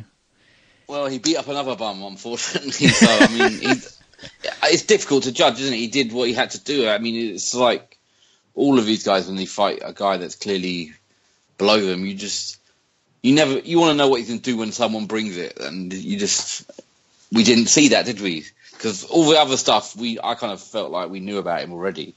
and there's places to improve, of course, but they're only going to happen with better fights. But we can't judge them too hardly because, of course, it's still early. So, I always find it difficult to comment before they start getting into something, because the next fight's got to be something, because it's got to be a step up, hasn't it? Because there's nothing else for him to do, really. True. Unless he's just going to kind of plateau on his career and stuff. I do like how he's kind of, being fast-tracked a bit, because that was his 11th fight, and, Kovalev fought him much after. Well, Agnew, he has declined a bit, but it's good to see that they're stepping him up a bit quickly. But where he gets stepped to next is a jump. That's the next thing. It is a jump. Where he goes next is hard. Like, I wouldn't want to risk him yet with some of those guys. But who did he fight? Carpensi. Who has he fought? Carpensi? No. Has he got to go for all those Carpensi and all those guys? He has to beat up from far, like that stuff, just for the time being. Leon, I heard Carpenti has been going through some gym wars against Canelo, so he might never be the same afterwards, unfortunately. He might have hurt his back trying to punch the little midget. Hey, watch your mouth, man. Come on. Redheaded stepchild. We'll come to the redheaded stepchild later, I'm sure. Yeah. No, but one more thing. I remember his manager is Vadim. Vadim is his manager. That young guy, the young-looking cat who's pretty much at every fight, actually, because he does have really good working relationships with everyone. So that should be a good sign for Bivol to really get a good name in his next fight. And yeah, I really want to see him because, like I've told you guys in the past, like I think Bivol has a lot more in his arsenal than what we've seen so far. He's kind of one of those guys that I think can do a lot of different things. But like you guys mentioned, I am worried, man, because even 2 weeks prior to the fight, I was talking to Vadim, and he was walking around at like 177. 2 weeks prior to the fight, it's like if you're at that point, why not just move down? Maybe that would just take too much out of him. Like, it's difficult. Sometimes we've said it before. A lot of these guys are caught between a weight class. If he could do it healthy, though, he could run through that division.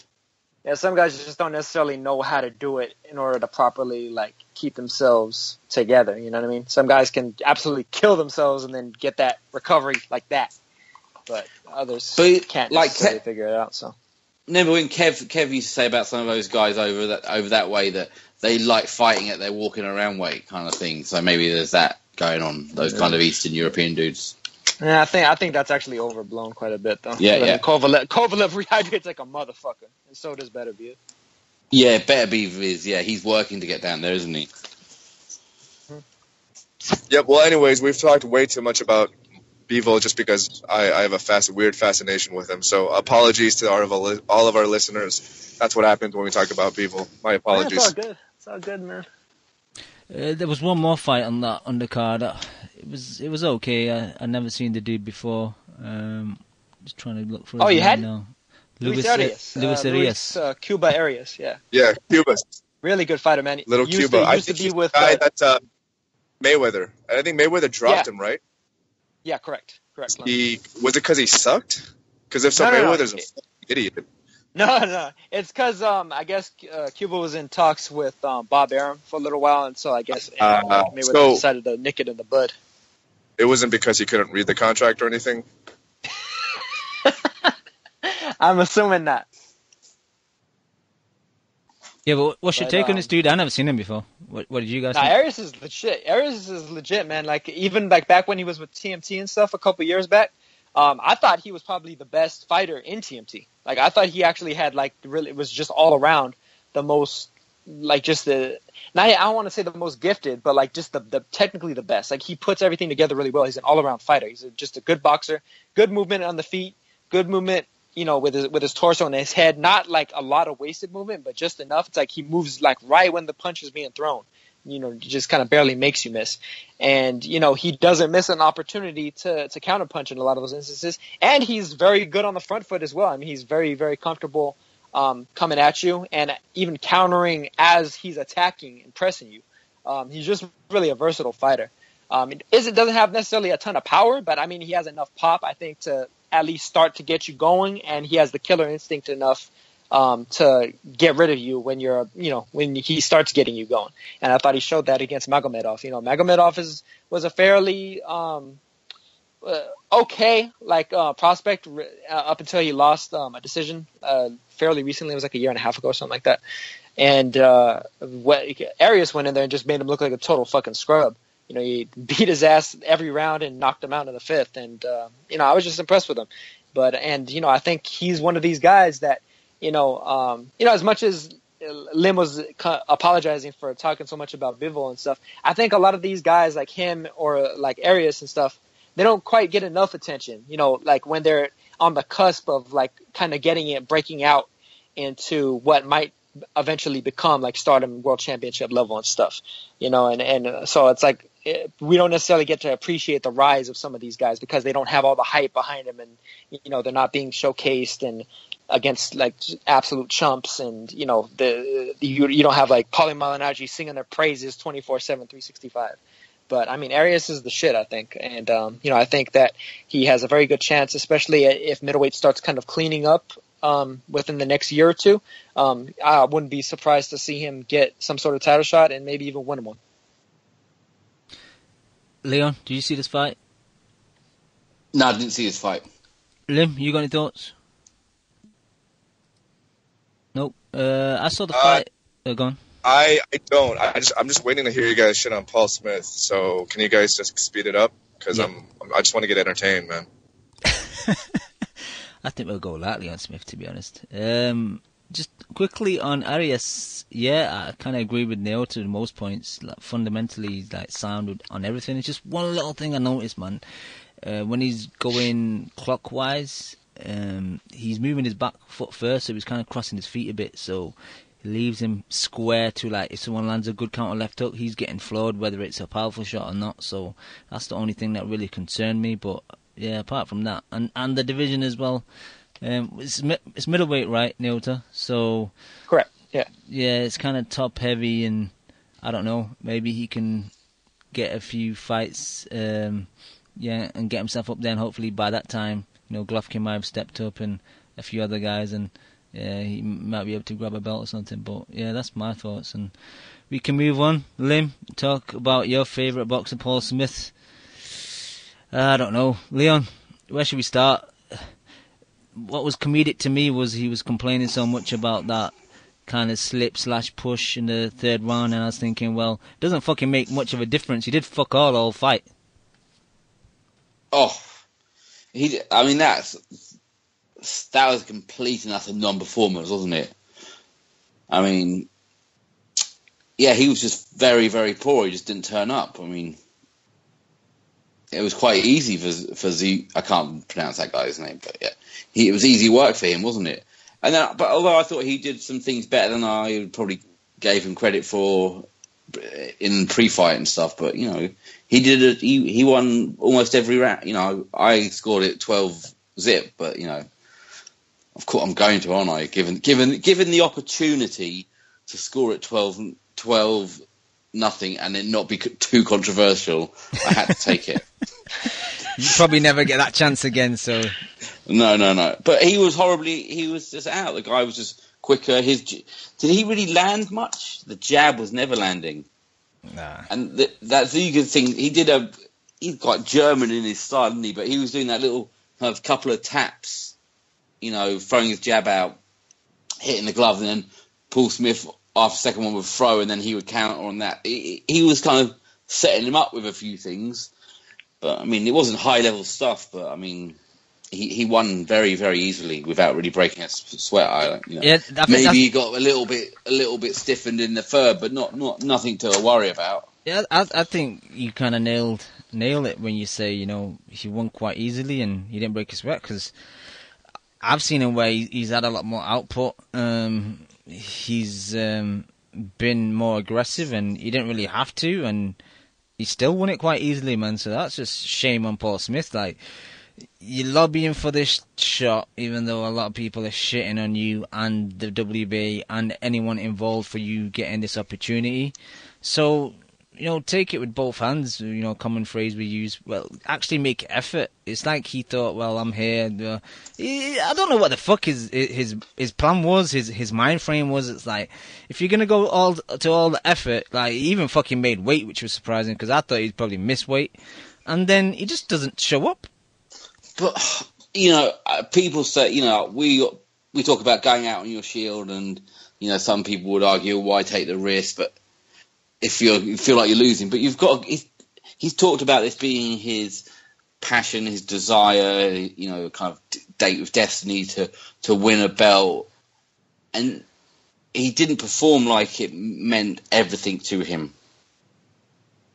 He didn't put anything on the line. I didn't feel. Yeah, Joss made a great point. He goes, Smith was scared of the trolling he'd get if he got sparked out. He took the cowardly way out and just went into survival mode. I think that's a good point. I think early on he knew, I'm not going to do anything here, so I'll just fucking survive and lose on points. But, Leon, we got to talk about Jamie Moore, who was on commentary with Andy Clark. Jamie Moore is fucking... I like him as a person. He seems like a decent young trainer. But when he gets a microphone, man, he's fucking awful. His scorecard was fair, but he's not great. Remind me of some of I can't really remember it, but I imagine it was very home led, was it? He was feeling sorry for him at the end, that kind of stuff. Yeah, he was saying that he was losing and stuff, but early on he's saying, take it easy, get into the fight, repeated himself like 100 times. And then all of a sudden, the next round, Smith needs to get on his chest. That's the only way he's going to win. What, you've been telling us for the last 5 rounds that, just take it easy and just pick him off with the counter punches. And now you're telling him, it's panic stations and he needs to fucking start fighting on the inside when he's not really shown that, at any point in the fight. So, and he repeated himself. Good commentators can say the same thing, but in different ways. He doesn't do that. He'll say the same thing in the same way. And it just gets annoying. But they're just all, and then again, going back to Macklin again, sent out a tweet after, then hours down the line, he's really shitting on Kovalev, and he's going, Paul Smith, I feel really sorry for him. He's had a great career. He put it all in. It's like, what are you fucking talking about? This guy has been proven to be nothing more than British level. And Zoiga is a guy that is not really a champ, is he, that belt? But we would say, of all the belt holders, he's the one to pick off. Yeah. And Smith got schooled, basically, hardly run around against this guy. So when we said, and others said, this fight was not good enough, we have been proven to be completely right. Yeah, we've been validated. Leota? Absolutely. Did you see this terrible fight? Yeah, and I pretty much agree with both of you guys. Zoiga, I think is how you pronounce it. Just pretty much smacked Paul Smith around. It was like an exhibition, man. Smith really hardly was landing anything. He really wasn't even throwing that much, and Zoiga was just kind of taking his time and doing pretty much whatever he wanted. Even though what he even wanted wasn't that much. And you could see that Zoiga's not really that great of a fighter, just all together. But he was just such a level above Smith that, that didn't even matter. He didn't even have to be elite to be able to pretty handily beat Smith. And Smith really just didn't have anything for him, It's like he really didn't show any of that desire that Leon just talked about. And, it's like he was just felt like, okay, I'm a pro boxer and I'm going to go 12 rounds. And, he pretty much lost almost all of them. Scored it 11-1. And, Zoiga's a fairly good fighter. It's not to say he's bad or anything, but, he's clearly the weak link of those guys. So, But he looked like a trained guy, didn't he? He had reasonable technique. He'd obviously gone through a good system. What does it say what Paul Smith's been doing with his career, Yeah, exactly. No, but and see, and that's the thing. A lot of people, they typically think of a lot of these European guys as or Eastern European guys as being real stiff and stuff. He was actually fairly smooth with his overall style. He was a little bit high guard and stuff, and he did hold back a bit, but everything he did with a good bit of smoothness to it. It didn't look like if he was in there with somebody that maybe was a bit slicker as well. But he would have been completely out of sorts, He's a competent fighter. I thought his jab was decent, man. I know Kimo sent me a tweet of him doing some pad work beforehand, and he was like, "Oh shit, Smith might be in with a chance." But that low jab coming upwards, it's tricky to pull off sometimes, and he did it quite well. And then sometimes he would double and triple it and so that was pretty much enough. Yeah, but he'd be tapping the gloves, and then Smith would I've had kind of 2 taps, I'll go to do something, and then he'd quickly follow up with a couple more jabs and just land straight. So, I mean, obviously, Paul Smith is no real test, but he worked him out very quickly and dealt with him. So you can't ask much more of a kid. And we all... Look, Paul Smith he's like the boxing version of the UN. You know, he's a peacemaker. You know, hours later, all the boxing fans are falling apart and arguing with each other. Paul Smith united us all. And that was the outcome that we all, you know, the knockout side, we couldn't have asked for more. Leon, I've heard better atmospheres in libraries. Yeah, it was... It was silence. The Germans do how the Germans do, you know. Too reserved, man. You could hear them. But I've seen better atmospheres at German cards, haven't we? You know, Klitschko things and some of the Bremer cards are good. But awful. That was a bit dead. I don't know if that guy's a particularly big star, really, is he over there? It's very reserved. But just quickly, you think Smith, just hang it up now? Come on. You're not going to have 4 brothers with world titles, so just quit that dream. If it's the only thing he cares about, he should stop, because... We wanted him in good fights, but actually what Saturday proved that him fighting Rocky, him fighting Martin Murray and stuff wouldn't have been good fights, because he would have lost badly. So just go now. But he won't go because he'll be on our telly, so... He'll be on commentary. Yeah, but at least he's easier to mock there. Yeah, just don't team him up with Jamie Moore. Oh. I'm done on that. What else we got? I know Nicky wanted to mention Nico Hernandez. Yeah. I think Leon saw the fight. Did you, Cam? I did see both. You linked me a clip for his debut, and then one where someone was filming it at ringside for his second fight, which was a bit whack, but yeah, I did watch it. Yeah, unfortunately, that was the only version I could find of the second one. But I'll just talk about his second fight. But I mean, you know, we saw him in the Olympics. You know, he became the first U.S. Men's Olympic medalist since Deontay Wilder last year. And you know, I think he's doing fairly solidly as a pro now too. You know, even though he actually moved up in weights from being an amateur. His first fight obviously was at super flyweight. This one is at really more his natural weight class, I'd say, at flyweight.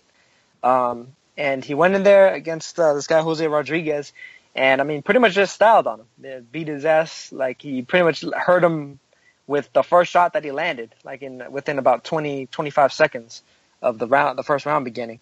And I mean, he did a lot of good things. You know, he got a little wild in there at times, trying to get his man out of there as well. But you know, he's anxious to put on the show for his hometown out there in Kansas and everything. And I mean, I thought he looked really good. You know, like in certain aspects, like stylistically, he actually kind of reminds me of Terrence Crawford, which is interesting because, you know, being from the Midwest and stuff. And originally, I thought he was actually going to even get signed with Top Rank. It turned out he wound up not. But I mean, the possibilities there with eventuality. But I mean, really good fighter. You know, great right hand, great left hook. The way he doubles it up. You know, he paused a little bit with the jab, but he'll sometimes shoot it out there as well. But his overall punch variety and his ability to kind of stick to, like, throw a power punch, sidestep, or like even like pivot or jump over to the side and then hit you with another power shot is, you know, really impressive stuff. And you know, even like the way that he kind of does, like almost like a Mike Tyson kind of bob and weave peekaboo at times when his opponent, you know, when he's trying to like really get his opponent to throw at him and then come around with another hook to catch his opponent with, I think is really impressive and entertaining. You know, like you don't see too many guys actually even attempt to pull off that style that much anymore. So, you know, I think he's going to be fun to watch. I think he might be one of like the future guys to really look out for at flyweight and super flyweight and stuff. And, you know, unlike somebody like Chocolatito, I mean, he has guys like Gonzalez and Inoue and such that have kind of busted the door back open for somebody like him to get a good amount of shine for being in the weight class that he's in. And he's an American, and he's an Olympic medalist. And I mean, he speaks perfect English. So I think all of those things factor in a way that, you know, he might be able to be like a bit more like a Michael Carbajal, type product, or like even a Brian Valoria type product, even though Valoria kind of didn't make good on the promise that he had initially showed when he came out the Olympics. But I mean, to me, I'm fairly impressed with what I've seen so far. Maybe in a couple of years, he'll get a title shot, and I think at that point he'll be ready for it. And I think he's definitely one of the guys to really look out for from the 2016 class in a major way. Yeah, as I said earlier, you sent me both links, so I watched both back to back. Obviously, watched his debut first, and then his second fight. And I remember after his debut fight, I think you said on the pod that he's one of your favorite out of the that crop of Olympians to turn pro because he's got a very pro style, and I totally agree. Like, he doesn't even look like an amateur. He looks like a professional. He, as Barry Jones says, Leon, he punches through the target. Like, everything's almost a power punch. In a way, it's negative because he does load up on everything. I'd maybe prefer him to mix up his punches a bit, but his overhand right was very good. His body work, his head to the body, body to the head. And I think in the first fight, the commentary team was saying, they interviewed him and he says it's like Lomachenko was his favourite fighter. And you could see him trying to put some of Lomo's footwork into his game and little side steps, shot to the body, step to the other side, shot to the head. And yeah, man, I was impressed. First time I seen him, he was good. Balance maybe is a bit thing he needs to work on. He kind of moves a lot when he's when he's trying to dip underneath and avoid shaking shots. off that amateur stuff. Yeah, and like I said, he loads up a bit. But yeah, I was impressed, man. What do you think, Leon? Oh yeah, it's difficult to tell. Again, I mean, I struggle to see things when it's filmed perfectly, so it was tough to see. But yeah, he looks good. He does look good. Yeah. All right. That's what I've really got to say. Let's get to this card in Ireland. I know Steve Welling's my boy from Les Islands. He's in the chat, and he said to me that I was being a bit harsh on it on Friday when I said it was a bummy card, but I think it wasn't the greatest. There were a couple of fights though that stood out. Naota, I know you be trying to get hold of this Paddy Barnes fight, and I think I'm watching it right now. As a matter of fact, what round you in? I think they're about to go into the fourth or the fifth right now. All right, you watch that. Me and Leon can just discuss the undercard fights we've seen, and hopefully you would have seen more of the fight. Where should we start, Leon? Well, just quickly, I think it wasn't a high level card, but I think if you get with a card like that, if you get two good fights, I think you've done that's well a pretty good card, so. I think Steve is right. You're being harsh, Cam. It's a bit disappointing to hear that, really, from you. But let's start with the John Joe Carroll fight because that was the best fight of the night, I thought. Yeah, and I really enjoyed the Barnes fight, to be honest. But yeah. I enjoyed the Barnes fight as well. Yeah, but yeah, they were both very good actually. Very good for that kind of card. All right, what did you think about the John O'Carroll John Quigley fight then?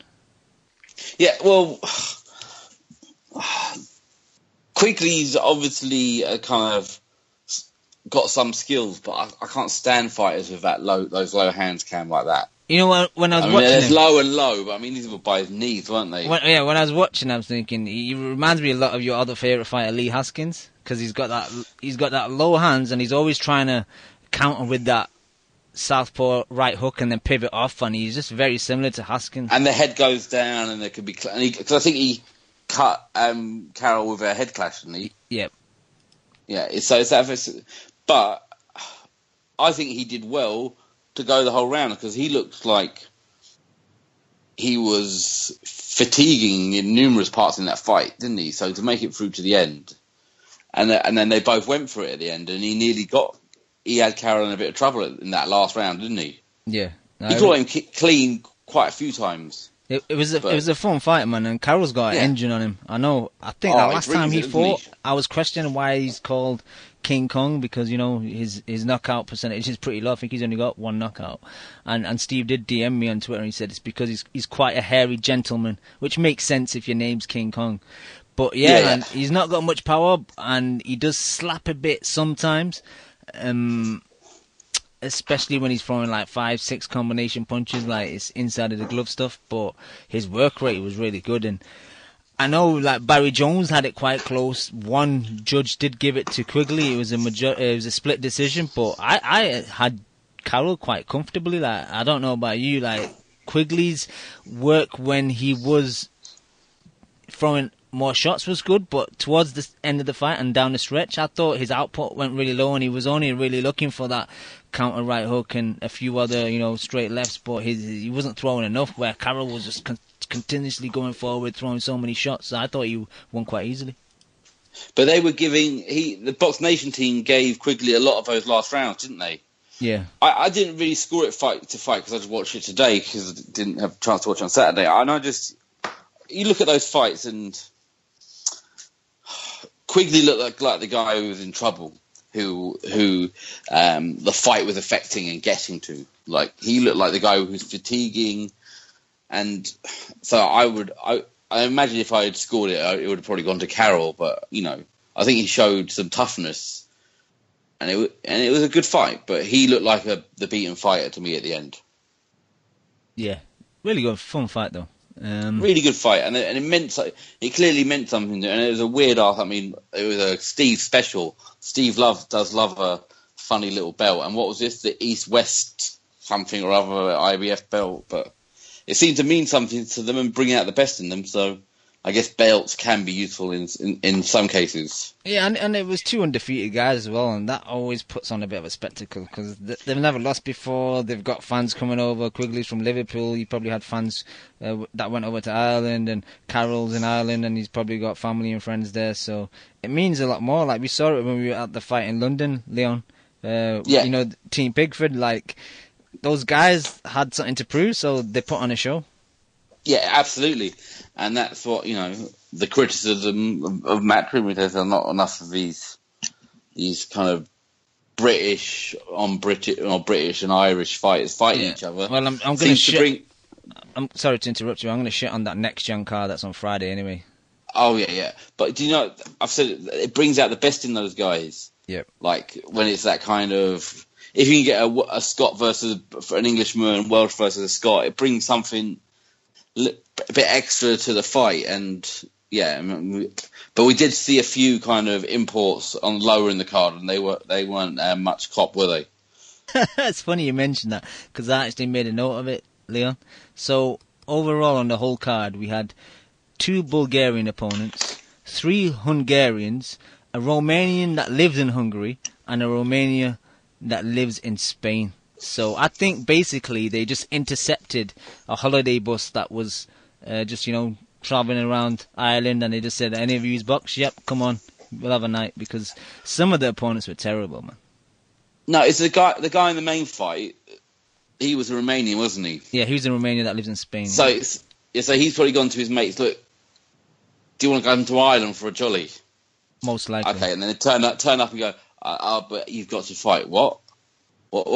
That wasn't part of the deal. I just thought we were here for drinks. Yeah. And then just stuck in the ring. It was that kind of stuff. But no, I imagine they all came from that guy's gym or whatever, or through those. They probably got them as a job lot, right? There's probably like one promoter that, like, yeah, got them all. Yeah, he's not even a promoter, basically. Just someone, he knows a guy that knows a guy. But, yeah, I told you not to watch the Evans-Orman fight. I hope you listened to me. I was fast forwarding through it, and I just watched the last couple of rounds. It was pretty horrible. He got wrestled to the ground in the end, didn't he? Kind of, and some body shots. But I mean, it was pretty horrible. Orman was exhausted, and I think the bodywork got to him, and those two knockdowns in the last round really sealed it for Evans' win. But overall, it was a fucking horrible fight, and I had it quite close until those 2 knockdowns. And Evans, man, like, we've seen him with those 3 fights with Stoker, and they were quite fun. Like, both guys were like giving each other, but there was just too much holding and mauling. And yeah, a lot of it was down to both guys, but sometimes when you fight a guy, like, you just have to create space, man. You can't just fucking fight his fight and stand there. And it was horrible to watch, man. It was terrible. Yeah, but Orman's got a history of this stuff, hasn't he? Like, has he been DQ'd and had some horrible scrappy fights as well? And he puts his head in a bit. Yeah, man. He kind of got what he deserved in a way. Yeah, it seemed pretty horrible. But he looked fucking proper done at the end, didn't he? It didn't look like it took much to get him to, to drop him with those body shots. Didn't seem to have a lot on them, but he was, like you said, exhausted. Yeah. Apart from that, there's not really much to tell you. David Oliver Joyce, the Olympian, made his debut. He looked pretty decent in his first fight. Got a stoppage in the second round. Tyron McKenna, pretty tall, light welter. He's quite impressed. Southpaw he was against one of the, I think, Hungarians, but actually a dude that was in shape. Man, this guy looked okay. I know Kimo was complaining about guys that come over that's in horrible shape, but this guy Katona was in shape. But he got caught with a nice shot right on the nose, I think, and it maybe broke his nose, and he went down and he didn't want to continue. But up until that point, he was trying, and he was a bit competitive. But really, as Neos is watching now, I think he's in the 7th round. I guess we can talk about it, and he'll give us his 2 cents. Paddy Barnes versus Silviano Olteanu. Pretty fun fight, and now are you quite critical about Paddy Barnes? Not critical. That I would just be concerned for him moving forward, because I think I had it a draw. Same here. Yeah, and that guy brought it, didn't he? And he didn't seem to. So let's start again. So Barnes started off well, but this guy forced himself into the fight, and I think he did really, really well. And I think a world fringe or a world guy who's a good pressure fighter and can get Barnes to the ropes and stuff can do some damage. And now I kind of forgot it was only his 3rd fight, so I don't think he's got that professional stamina he hasn't been kind of hardened to the sport yet, because he seemed to not gas, but he was fatiguing after 4 or 5, wasn't he? Yeah, he was blowing hard, and especially down the stretch. Like, he was still throwing, but like he was picking his moments, and like for the age of Olteanu, like he was a little beast, man. I said to you guys earlier, I'd never seen him before. I thought I'd never seen him. I looked at the resume. He fought Paul Butler a couple of years ago on the Andy Lee Saunders undercard. And yeah, Butler was just a bit too big for him, and he was catching him clean, and he stopped him. But and that was up at Super Flyer, where this was just that flying. I think that made a big difference, because Paul Butler was a pretty big Super Fly. But yeah, it reminded me of a little of another Kiko, Leon, just an old dude. Yeah. But just relentless pressure, bodywork, headshots, and if you can't keep him off you, man, he's a problem. Absolutely. Yeah. But Barnes does some nice things. He picked some nice shots, and he threw some nice combos, and he did some. He attempted to do good work to the body, but I don't know how much he's got on them. He didn't seem to have much on his punches as it got on. He had some snap at the beginning, but he obviously got a bit rocked when he got caught, and he admitted it hurt a bit. In that second round, that was a nice shot. Yeah, that right hand. Yeah. And he kind of squared up and trying to move in without throwing, didn't he? So he was there to be caught. But you got to say, if this is his 3rd fight, it's a good fight for him. He would have learned a lot from this. Yeah, I think it's lucky. I think it's lucky that he nicked the win, because like you and me both had it a draw, and I think even Steve Lillis at ringside said the same thing. Buncey was kind of on that point as well. So even if but Conlon wasn't though, was he? He had him up by 4. Yeah, but he's his mate, innit? So that's definitely going to happen. But so he's nicked it onwards. I just think that it was a really good fight for progression, because he's been 10 rounds. He did well. He did slow, but if you took it as positives and negatives, I think that overall the fight was a big positive for Barnes. Oh, absolutely. I'm just thinking about he's got to have a few more of these before they start stepping them up. I don't know that division super well like Nauta does, but I'm sure Nauta will tell us, having seen it, there are guys that would take advantage of some of the stuff he does. Yeah. Well, so that's my concern. But I mean, I like him. I think he's a funny guy, and he seems like a really nice guy. So I want him to do well. But I wonder if that weight's good for him. being down there. I mean, now I've mentioned it a few times, and it'll be interesting to see him up a level to see if that helped his gas and maybe helped him with a little bit more snap.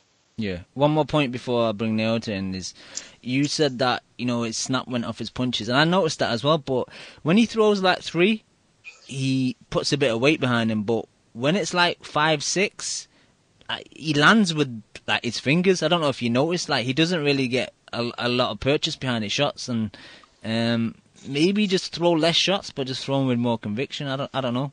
I definitely think the fact that he was throwing so much early on affected him tiring towards the end, but maybe that's where he can maybe tactically use his punches. Don't just blow your load early on.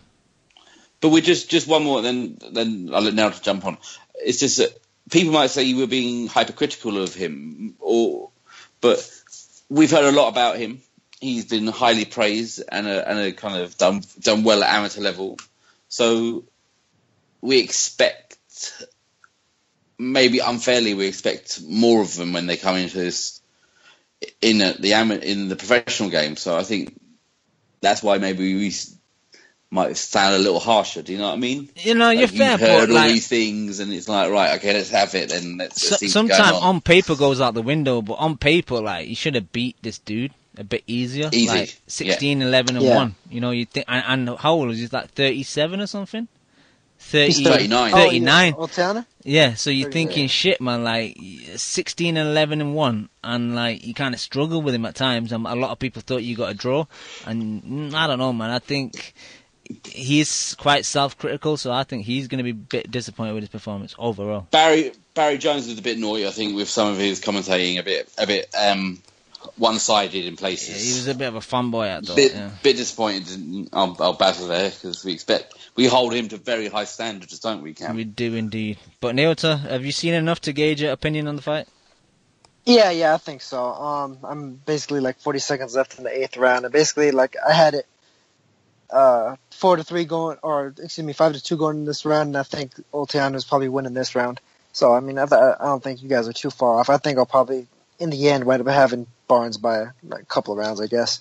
But I kind of agree with both of you guys though.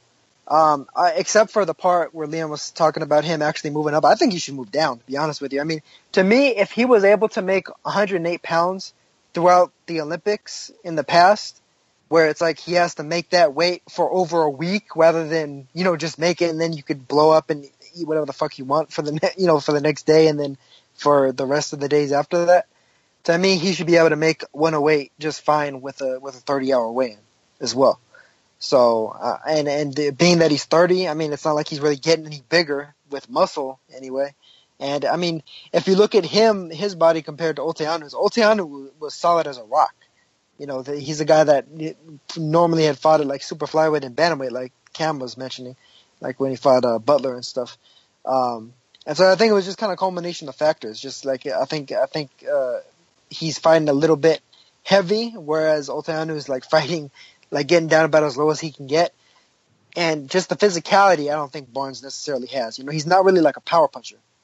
He slaps with a lot of his shots, especially when he's doing those shoe shines. He doesn't really have, like, to compare him to Nico Hernandez since they're in the same weight class and since they were both in the same weight class as amateurs, incidentally.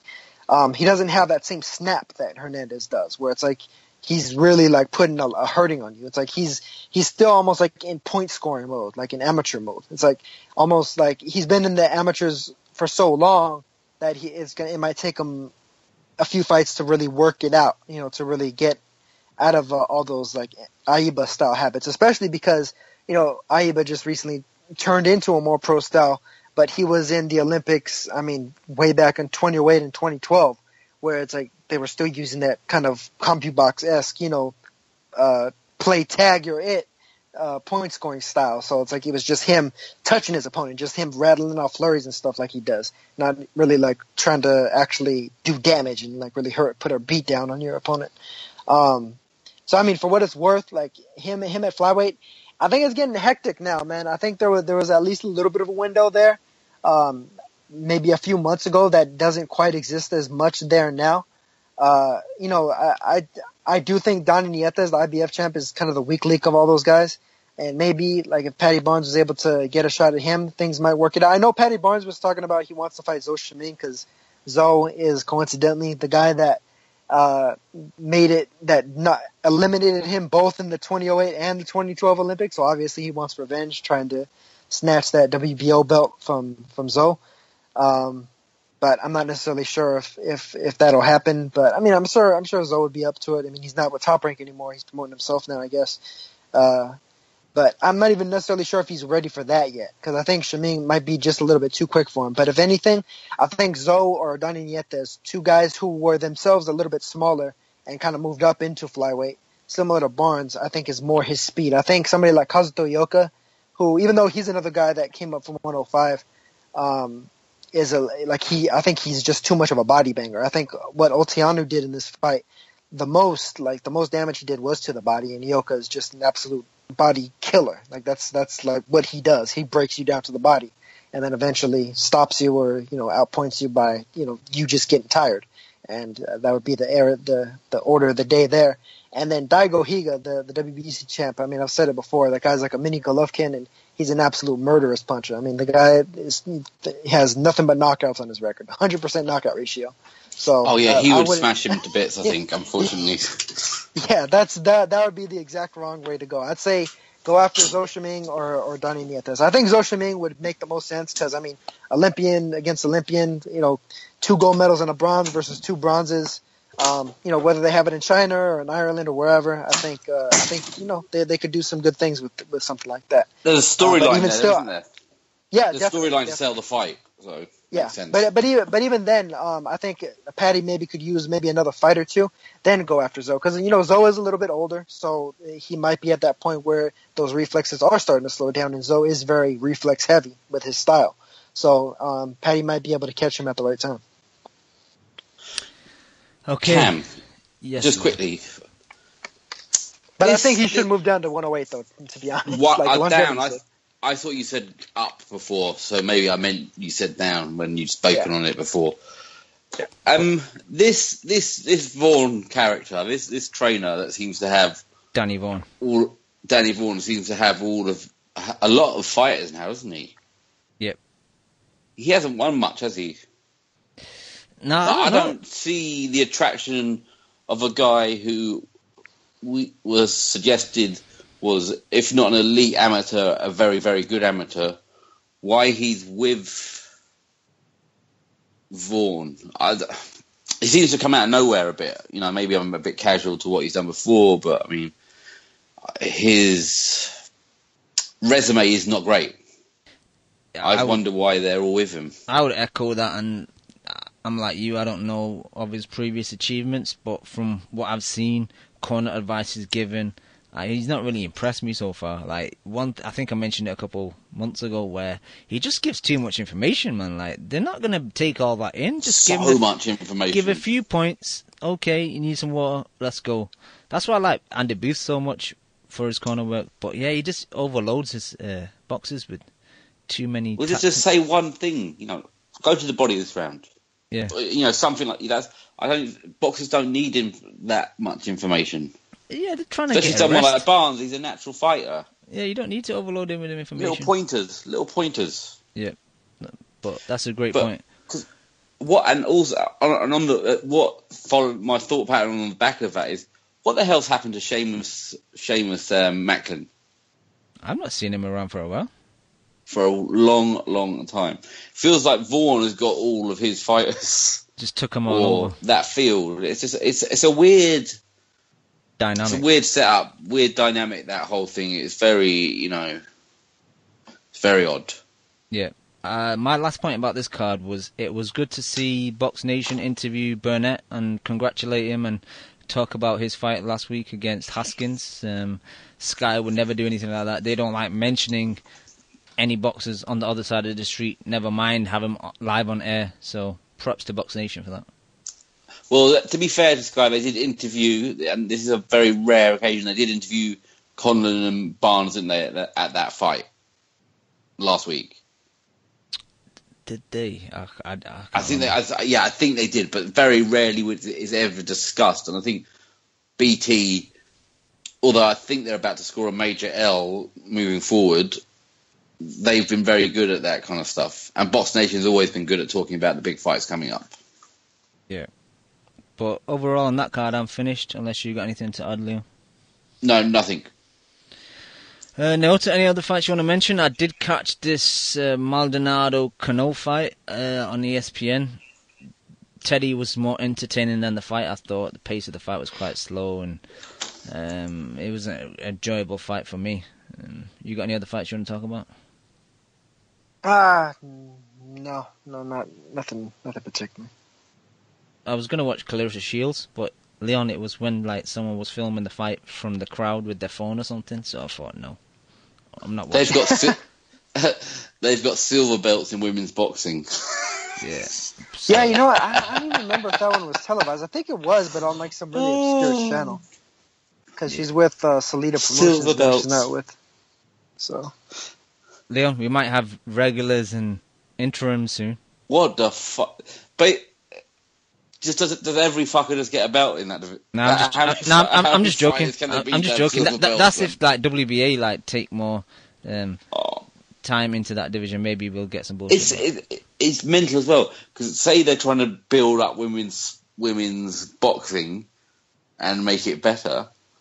You would imagine the fighter keeping as much of the purse as possible and the promoter keeping as much of the purse as possible to build that fighter would be a good thing and something that these people got behind.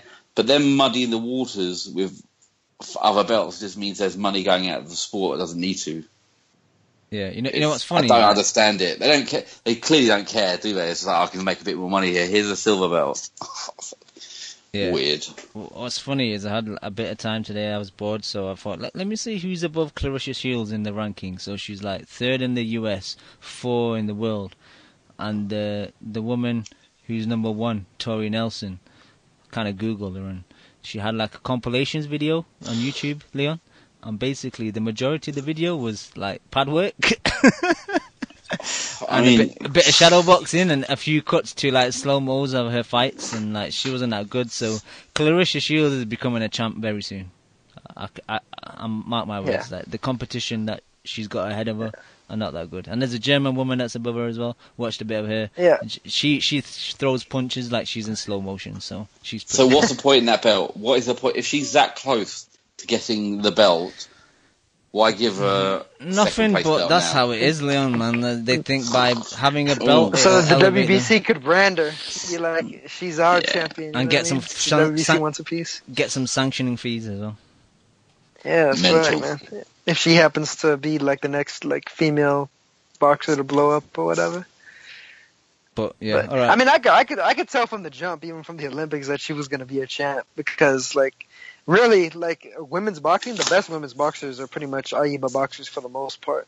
There's only a few pros really that kind of that are truly excellent, that are better than the AIBA fighters. So, and especially at up at middleweight or super middleweight, the talent pool is extremely small. So she'll destroy everybody. Yep. All right. Should we move on to some news? Yep. Pacquiao Horn, a fight no one really cares about, which is only, I think it's not this weekend, the weekend after. So 2nd of July, isn't it? Yes, it's crept upon us, and still no one gives a shit. But it's gonna be free. Well, mostly free if you got cable in the States. It's landed on ESPN, which is I'm kind of mixed about. Is it a good thing? Is it a bad thing, Naota? What do you think? I think it's excellent, man. I mean, shit. Put it on ESPN. I think that's great. You know what I mean? Have the whole card on there. Hopefully, have more than just the main event. Is it not a fall from grace though? For Pac, Well, I mean, yeah, sure, but I mean, that's it's only a fall from grace if we think the highest thing that you can achieve in boxing is to be a pay-per-view fighter. Yeah. That's fair. Do you know what I mean? I don't give a fuck. Not anymore. I mean, back in the day, have to pay for your fight. If you go back in the past, there was plenty of world championship level, all-time great fights on ESPN or on ABC or on regular ass television, network television. So we should praise him for doing it because he's obviously having to take a pay cut. Well, not praise him, but we should be, he No, shouldn't be criticised or seen as a negative. I'm not even sure if it's really that much of a pay cut, though, because, I mean, the thing is, they'll sell this against ads, and, I mean, Pacquiao will get whatever his minimum is. Yeah, he'll get his guarantee, but you make a And great he's a point, world though. fighter, isn't he? He's a world fighter. He's known and liked around the world, so they're always going to be getting money on the back. It's a great point you make, though, because I think we as fans and casual fans also were kind of, over the years, brainwashed into thinking like the best fights are always on pay-per-view, and the last 10 years have shown us that, like, if you're a name, you can be on pay-per-view, but your opposition doesn't have to be great, and they're still going to charge you. So, yeah, I think you're totally right. Yeah, I mean, most of these big-name fights are really, like, for all intents and purposes, don't live up to it. Most of the best fights have not been pay-per-view fights. Period. That's just what it is. Look at all these fights that win Fight of the Year. Almost all of them were not on pay-per-view. Yeah. Like probably the past 20 years, like maybe one or two of them were. Yeah, the pay-per-view is solely to generate money for. It's not about the. The idea of that it's pay-per-view because it's the quality of a fight, and that's what we always thought it should be. But it's not the quality of the fight. It's how much the money demanded. Yeah. It's like being MC Hammer. I mean, the motherfucker couldn't rap for shit, but I mean, people bought his stuff, so he sold a lot. He's not on my list. Yeah, I was going to say still. Nah, he's on there, Leon. Don't lie. He's not on my list. Leon, explain to my people. List. My list is going to be a game changer. Explain your list to people because they don't know the conversation you and I had over the weekend. I don't even know how it started. I think it's probably starting just to avoid talking about Ward Kovalev, so I picked another fight. You were so upset about the outcome of Ward Kovalev that you said that Tupac was terrible and he wouldn't be in your top 50 MCs list. So yeah, I said he's the Paul Smith of MCs. Oh yeah, that's how it started. Yeah, not in my top 50. Yeah, I'm working on that top 50. It's all over the fucking shop. I've seen the top 10 and it's fucking awful. So. You haven't seen the top 10, you've seen the top 5 and it's fucking legit. Bro, nah. You said Chuck D should be in top 10. That's enough. Nah. I said potentially in the top 10. I didn't say definitely top 10. I think Roof's top 50 would kill your top 50. My top 5 I is... think I agree with Cam. My top 5 is... terrible. There can be no arguments. Your top 5 is awful, but let's move on. Go back to the boxing. What are you talking about awful? You know what? You know your top 5. It represents your age, and that's the kindest thing I can say. Get the fuck. They are the cornerstones of what their thing was. This monstrosity that has become hip hop was built on. My top 50 is going to be a game changer. Okay. And Tupac comes in at 54. Moving on, Leon, you alluded to earlier. We had this press conference in London today with Canelo and Triple G. I was quite surprised they had a leg over here. I didn't think they would. But neither do I. I haven't watched it. I've seen the picture, and that I haven't. It watched looks it like there's some size difference. I don't watch press conferences, but yeah, Canelo did look noticeably smaller, but Billy Joe was there trolling and grabbing them. He was shorter. He's not smaller than Triple G. They're the same fucking size. He's just shorter. Yeah, Saunders was there trolling and embarrassing himself again. Saunders is a fool. Yeah. Look, man, I think Saunders dimed Kurt Seeds out. Man. I think he dropped dimes on him. He dropped dimes. Oh yeah. got him stitched getting up by that the intel. feds. Yeah, man. He called him Danny DeVito, but he turned out to be Joe Pesci. Yeah, exactly. He's lucky. He's lucky. He bet he wanted to retract some of those statements. Yeah. You know that scene in Snatch, Cam? You seen that film? I've seen it a long time ago. Yeah, and the whole place is on fire. Yeah, so the point you alluded to is, I don't know where you heard it from, but possibly they're going to have this fight on pay-per-view? It said I could see in the poster or on the pictures it said pay-per-view. Speaking to a few other people, Brian being one of them, and they seem to think it's going to be a pay-per-view fight, a BT pay-per-view fight. All right, let's not put too much time we can't into jump the gun. until we got two in. But I don't want to really talk about it until we 100% know. To be honest. Yeah.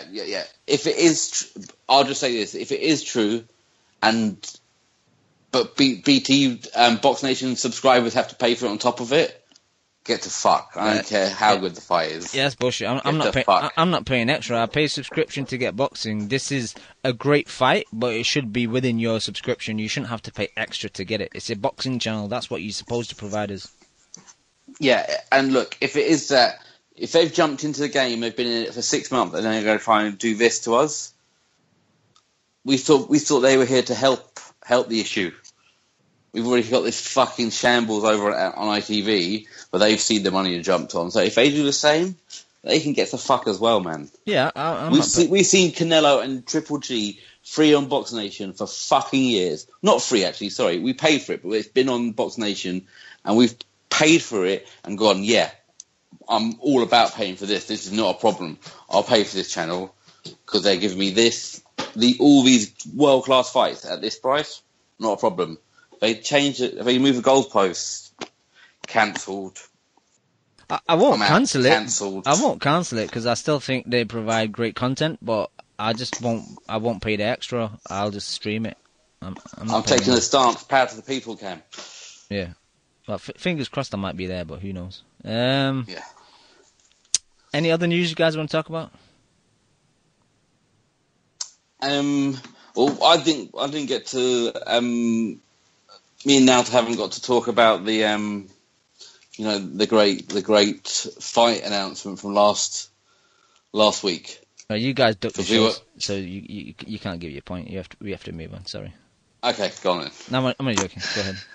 No, fine. I really don't have much of a point other than I didn't. I just trolling. But in all seriousness, I just don't even count it. Like, it's just not boxing almost to me. Like, I don't think it should go on either of their record. It shouldn't be a box rec fight. It shouldn't be listed at box rec. It should just be on its own. Two dudes making a fuckload of money. Fine, fight. But it's over there. It doesn't have any involvement in our world. It has no knock-on effect to anything that we do or watch on a week-to-week basis. It's just a one-off event. So I can't even bother to get angry about it. Yeah, I don't know. The line just got cut off, so I'm just trying to get these guys back on. Unless Skype has got an issue. I don't know what happened. Maybe Skype have got an issue.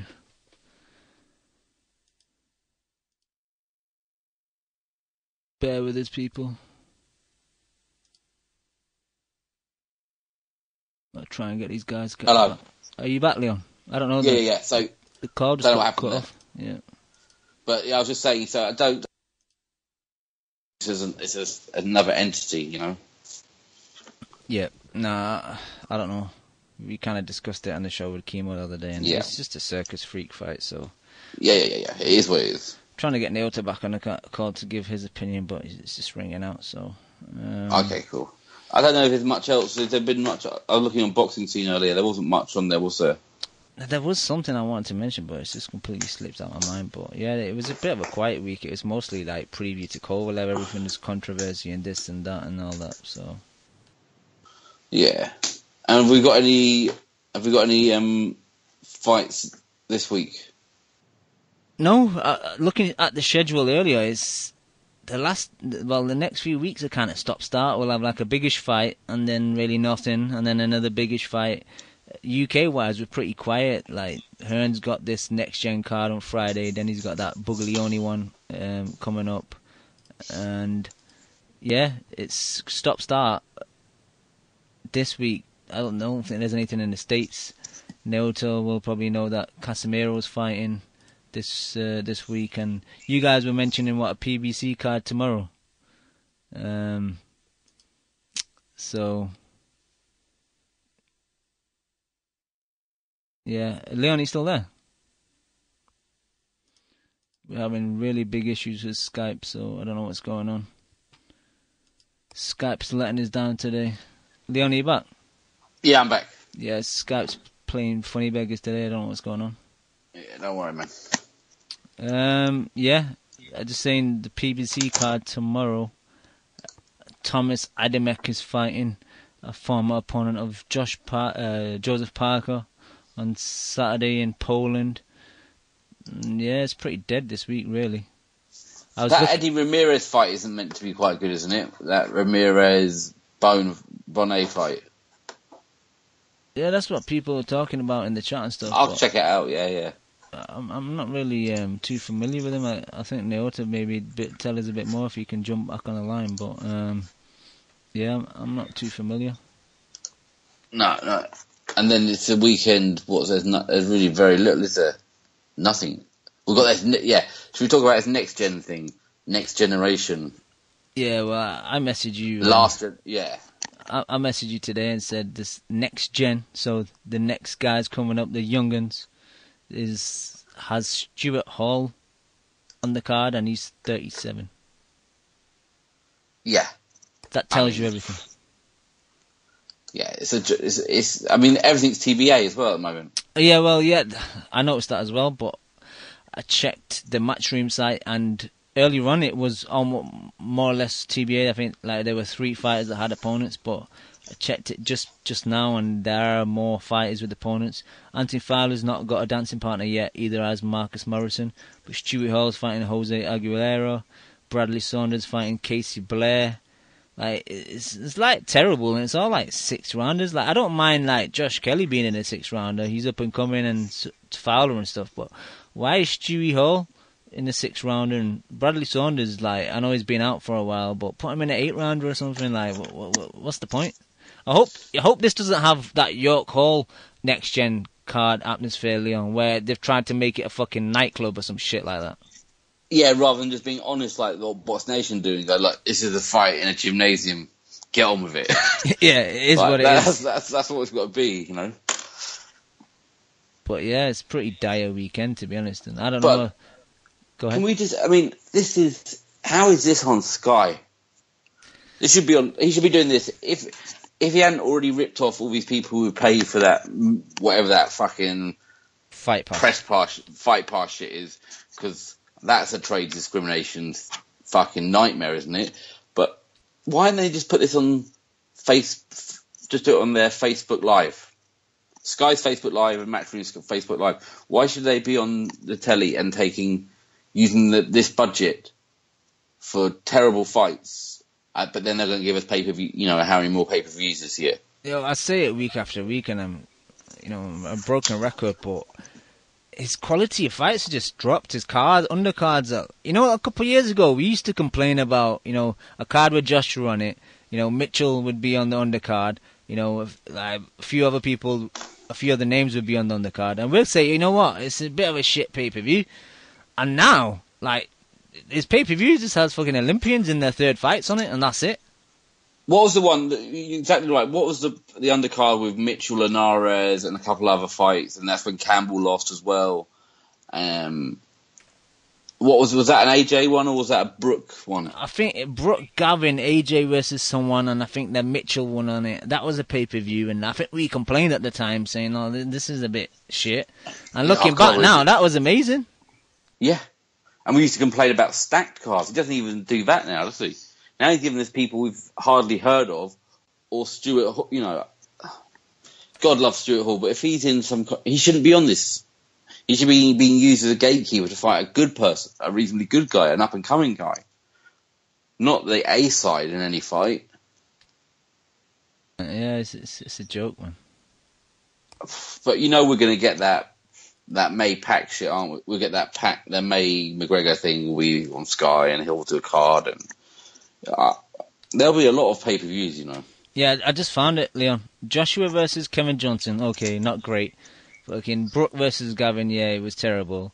But, Dave Ryan versus Hibbert, I think that was the rematch or the 3rd fight. Igranovich versus Selby. Linares versus Mitchell. The Ryder versus Blackwell. That was looking back, that was a great card. And you compare that to what we're getting now, and it's like chalk and cheese. Yeah, absolutely. And he's managed to take them with him and add numbers to the cult as he's gone along. He's very good at his job, whatever we say. beyond me. Yep. But yeah, every time I try and add Neo to the call, it affects you. So I think we might just call it a night. Yeah, the Gremlins are out to get us. Yeah, they're not in our favour tonight. But you got anything else to add, Leon? No. Just yeah, it's a shame there's not some better fights coming up right in the next couple of weeks. But so I don't know. What do you think? Maybe we'll have to think about Monday.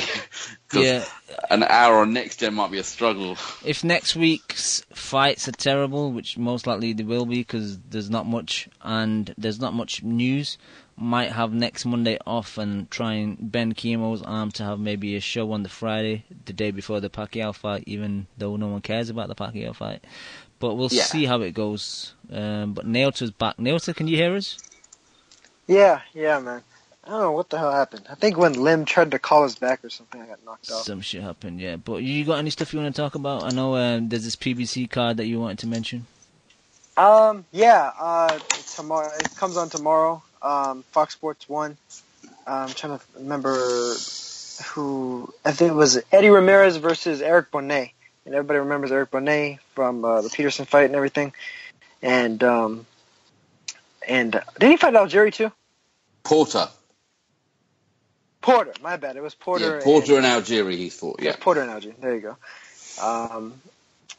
And then Eddie Ramirez. I mean, some of you guys might not remember him from a few months back, beating the crap out of like what was originally looking like a prospect that the PBC was ready to invest pretty heavily in that dude Ryan Cowboy Carl, Texan dude that I remember he was on a undercard with Rocky Juarez a few years back. He really brought in a lot of people from Texas and stuff. But I mean, in there against Ramirez he's from somewhere in Illinois, I think Aurora. This is right around Chicago. Chirac Savage out there went in there and beat the crap out of Carl, man. I didn't expect him to just absolutely wash him the way that he did. I had seen him before, but it was hard to really judge him based on the guys he was fighting. And that was two undefeated prospects meeting up between him and Carl, and he just beat the shit out of him. So I mean, here against Bonet, I mean, if he goes in there and just blows him out in a similar fashion, I mean, we might be looking at another guy that may be one of these future guys at 140, kind of like Regis Prograis just did against Joel Diaz and everything. I think he's another one of those dudes. And matter of fact, I think he might have actually just got signed to TMT because this is Mayweather Promotions card tomorrow. So let's see how he does. I mean, I wouldn't be surprised if that happens simply because some of his style is, he mixes in a little bit of that shoulder roll and stuff, but he doesn't do it in such a way where he's neglecting his offense or his defense as well. He'll still try to block shots as well. But I mean, the way he kind of moves around and times things, I think he's pretty solid, and I certainly favor him to win because Bonet is really more of a journeyman at this point. Ramirez is of course a prospect, so that should be a solid one. And while you were off, I just mentioned that Jean-Real Casimiro's back on Sunday in the Philippines. Is it his first fight up at Superfly after he vacated his belt? Am I right? Yeah, it is. It is. Who's his opponent? Richie Meperonim. 31-6, 1 draw, only 8 knockouts. Southpaw. Yeah. I remember he fought Quadras. Coming off a couple losses. He fought Quadras and he fought Luis Neri. Casimiro should win this fight. He should. It'll be tough though, because I mean Meperonim is a game fighter. He is a game fighter. The only guys that knocked him out were Neri, Quadras, and Estrada, who are, basically three of the biggest names that you can get at the lower weight classes. Casimiro, I'd say, is probably right around that range too. And I mean, Casimiro really deserves a title shot, hopefully sooner than later. I think him versus Kaliafai, I think would be fantastic. I mean, the way that Casimiro just completely thrashed Charlie Edwards over in the UK, I think he more than earned his shot at heading back over there again to try and actually do it for a belt against a champion and everything. Although who knows, maybe he's waiting on Jaron Akaz, because Akaz is actually going to be on that Pacquiao Horn undercard defending his IBF title. But Casimiro should win that fight. Meperonim's a solid fighter, former contender and everything, but a level below where Casimiro's at, or a couple levels below where Casimiro's at. So Casimiro should do a number on him, and hopefully he gets the title shot, man. Because I think him against Akas or Yafai are extremely, extremely light fights. You know, I was actually even kind of hoping that he might have been the one that Inoue made his U.S. debut against, but it turned out not to wind up happening. That's one thing we want to mention. That great Superfly card at the Forum. Yeah, September 9th, man. That shit is packed. You got Juan Francisco Estrada versus Carlos Cuadras, supposedly, potentially, for the winner of Roman Gonzalez versus Rizakitsu Rungvisai 2. But the way it looks is that now Inoue, of course, is fighting Antonio Nieves. Nieves is a solid fighter, solid kind of like bantamweight contender type guy, but moving down to super flyweight to fight Inoue. But basically, a guy that is kind of a similar level to the last few guys Inoue's fought, like Ricardo Rodriguez and Koi Kono and such. So Inoue should probably look pretty damn impressive against him. And I imagine the idea is that Gonzalez will likely win against Rizakit in the rematch the same way that he really deserved to in the first fight. And if Inoue wins, then it'll probably be Inoue versus Gonzalez, because that just seems to make the most financial sense, the most hype sense, etc.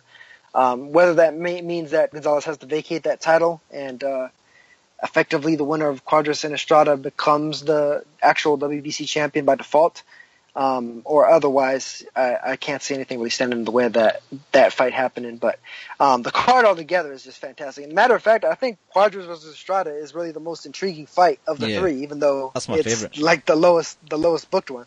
Yeah. Because Cuadras, he just has that speed, that all-out action style.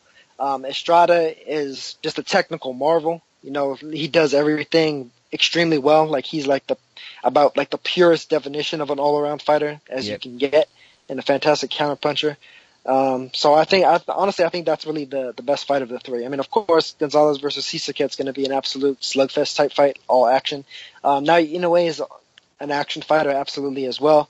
And I mean, he's always, he looks to show off and show out a little bit too. He turns southpaw, gets a little bit flashy here and there. So I think he'll win over a lot of fans as well with his U.S. debut, for the people that haven't been able or willing to check out some of his incredible highlights from Japan and stuff. And the reason why I definitely rank him pound for pound, regardless of the lack of other people doing so as well.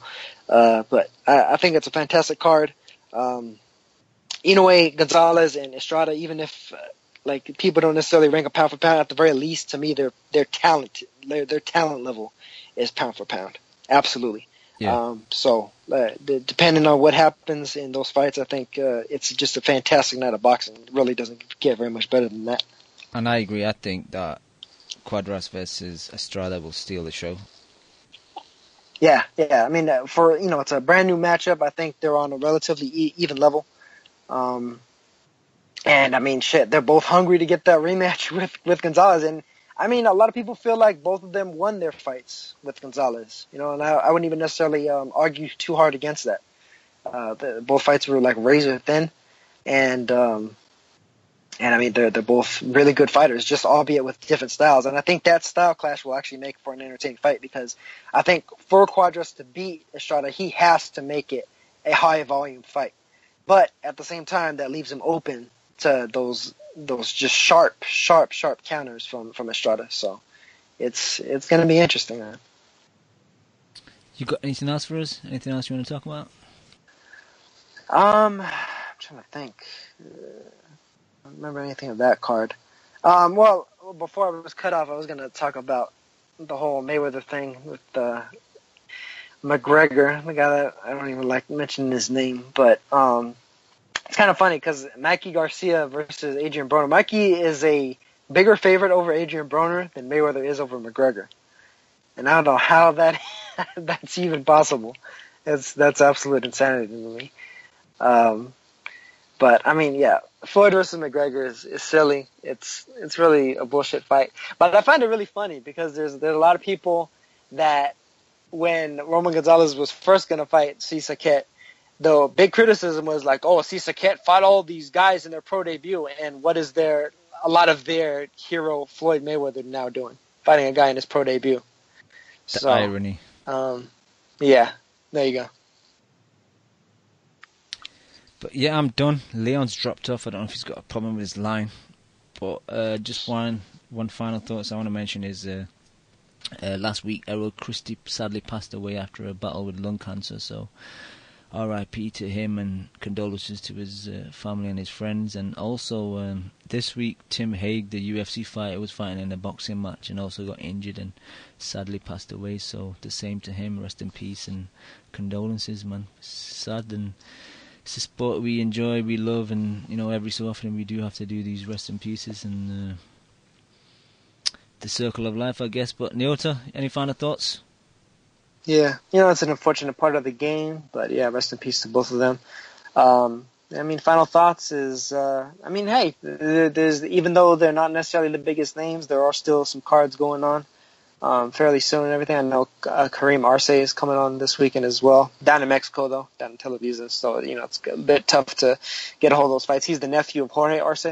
I see Moises Fuentes is making his return as well. Not necessarily the biggest names, but I think some of these guys do still deserve the time, simply because, you never know when they'll break back out or break out in the first place at the world level and prove themselves to be something special. You never know when you'll find some of these diamonds in the rough and everything. So there you go.